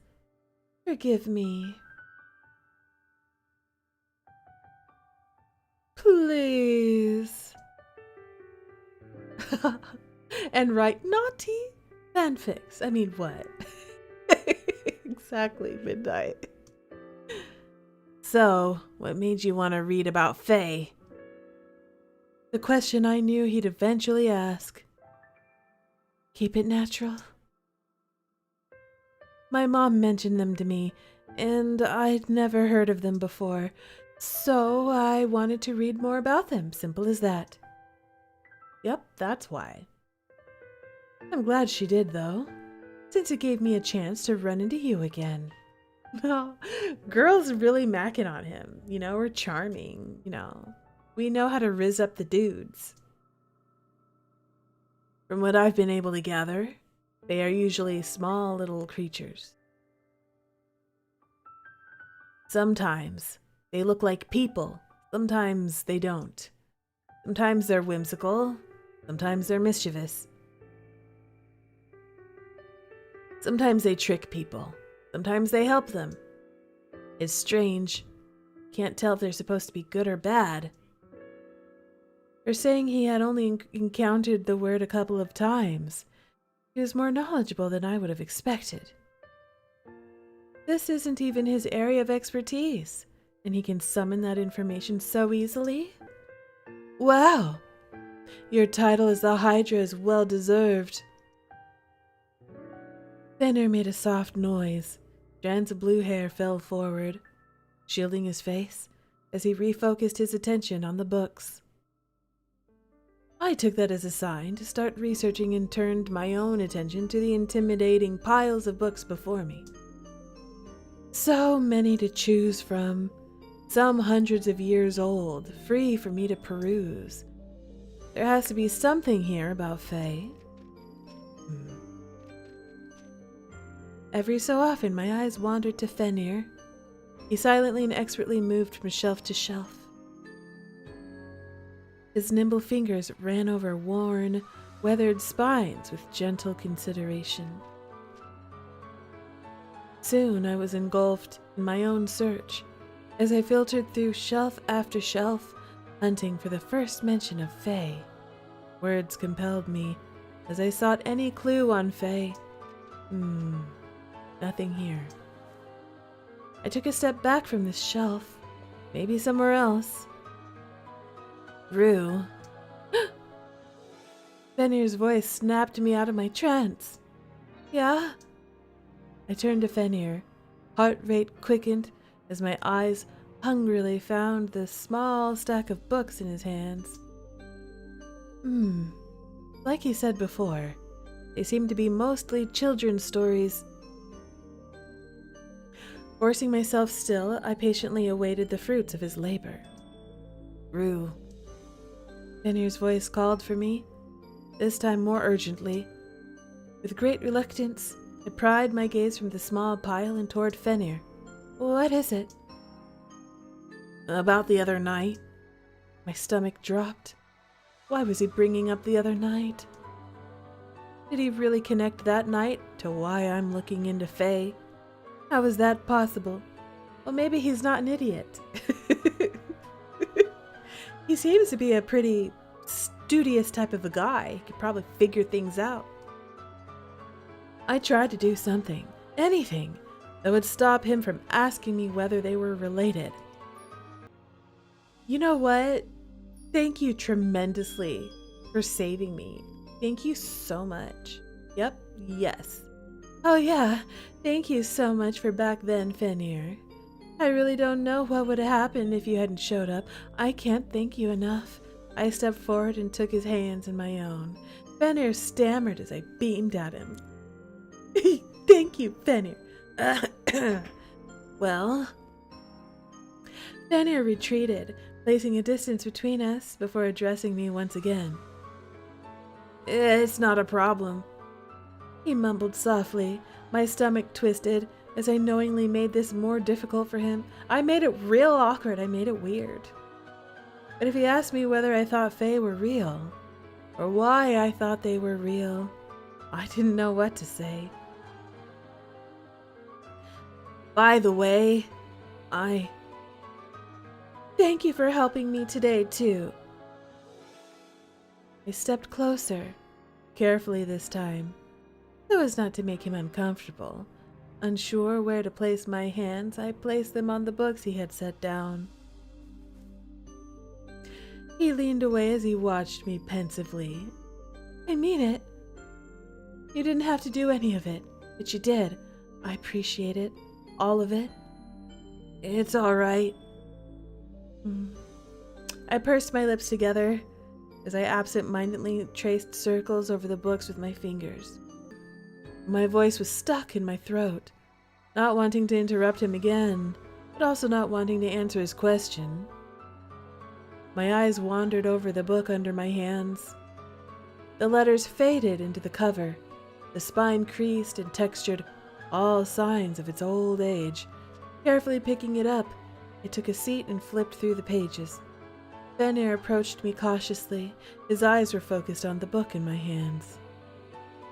There once was a woman who yearned for nothing more than a child. But the universe was unable to grant her this simple wish, and so, taking her fate in her own hands, the woman sought advice from a witch. The witch, empathetic to the woman's venture, bestowed barley upon her to remedy her trouble. Barley, not barely. Go home and plant this, the witch instructed the woman. Desperate for the gift of life, the woman heeded the witch and planted the barley. And that night the woman slept, dreaming of a miracle. But when she woke, the barley had remained barley. Weeks passed, with no sign of a child. Nonetheless, the woman continued to tend to the barley given to her, until one day a tiny girl sprouted from the barley, no larger than the length of one's finger. It's like the bamboo girl, the bamboo daughter in Japanese mythology. A tiny girl? Is this the Fae? From what I remember, she's just born that way. I believe the Fae is mentioned later, but it's only at the end. It's not much, but it is mentioned. Fenrir leaned towards me and cleared his throat, motioning for me to hand him the book. When I did, his fingers moved deftly, expertly, gliding over the pages as he turned them with care. It should be around here. Finally, he stopped and returned the book to me. His hands brushed against mine. His fingers flinched. Near the bottom. Finally reaching the safety of an open field, the tiny woman and the swallow rejoiced. Their happiness was immeasurable. But the woman, now eager for the full embrace of freedom, left the swallow to explore the never-ending field of flowers. For some time, the minuscule woman wandered, until she happened upon another like-sized person. Excited at the prospect of meeting a same-sized companion, she approached the stranger, but when they turned, she found herself in awe at his beauty. Ah, I don't believe we've met. Where do you come from, Fae? The small man inquired. Oh, it was a man. Ah, I don't believe we've met. Where do you come from, Fae? The small man inquired. Fae? My eyes consumed the text, chasing after the shadow of the word that had eluded me until now. Fae? What's a Fae? She asked, how curious of this new word. Surprised she did not know, he responded. Fae can be many things. They can be small or big. They can look like you and me, or other creatures. And Fae have many responsibilities. Some of us tend to the cycle of seasons. Some of us help grant wishes. I tend to the flowers of this field. The woman looked around at the myriad of flowers blooming, a sea of colors and textures billowing in the wind. This is such gorgeous imagery. It's stunning. You did this? She asked in wonder, to which the flower Fae nodded. I don't know much about Fae. I'm just a human, as is my mother, but I've never met another the same size as me. The small woman informed. Oh, I need to know ahead of time who's talking. I don't know much about Fae. I'm just a human, as is my mother. But I've never met another the same size as me, the small woman informed him. She found herself taking a liking to the small man before her, feeling a kinship that she'd never felt before. That sounds lonely, doesn't it? The flower Fae asked. The woman paused, never considering how lonely it had been before meeting another like her. If you want, I can take you with me. We can take care of the flowers together, and maybe you won't feel as lonely anymore. The woman liked the idea very much and agreed excitedly. With a wave of his hands, the Fae bestowed upon her a pair of wings, as well as a new life of adventure for the two of them, and then left her mother dearest behind and didn't even say goodbye. Poor Mother Dearest was lonely forever after. The end. I stared at the book, eyes suddenly tired. My shoulders slumped. They did mention Fae, but why did it feel so unsatisfying? I drummed my fingers against the book, trying to piece the puzzle together. Maybe this is Fae, but a small flower creature is not what I ran into a couple nights ago. Is it not what you were looking for? I straightened, and mustering the best smile I could, I flashed what I hoped was a grateful smile. And while it was genuine, I couldn't deny my disappointment at where our search had ended. You're frustrated. It wasn't a question, but a statement. A conclusion based on my feeble attempt at hiding my true feelings. I sighed and dropped the act. A little. I was just hoping for something a bit more informative than this. Is there anything in particular you wanted to find? Anything in particular? I'm not sure, to be honest. I guess there's something more than a brief mention of Fae. Something to describe them. Something to confirm their existence. A group of voices interrupted us. A voice smooth and silvery in tone rang out louder than the rest, followed by a familiar figure that emerged from the shelves. Oh! Hi there, Kane. Kane! Their golden eyes stared back in surprise before settling back to their usual demure expression. You know them? Yeah, we met a couple days ago. They're the reason I'm working with Central right now. You work here? Vanir. True. I didn't expect to see the two of you here. You're in the library. I'm the librarian. That's how he knows everything about the books. I love that. He's a librarian. True, but it's rare to see you leave your front desk, Vanir. I leave my front desk. What could be so interesting that it's pushed our Hydra to search amongst the books himself? It's my first time in the library, and I was looking for something that was a little obscure. So Fenrir decided to help me. Fenrir shifted closer to me, the slightest smile crossing his lips at my attempt to defend him. Oh? But Fenrir, Don't many people come here with obscure requests. And still not a single move from your desk. Do you two perhaps know each other? No. Yes. Fenrir's fingers found mine, hidden from Kane's view. I suppressed my surprise at the sudden contact. He's holding my hand. He gently squeezed my hand and I struggled to make sense of it.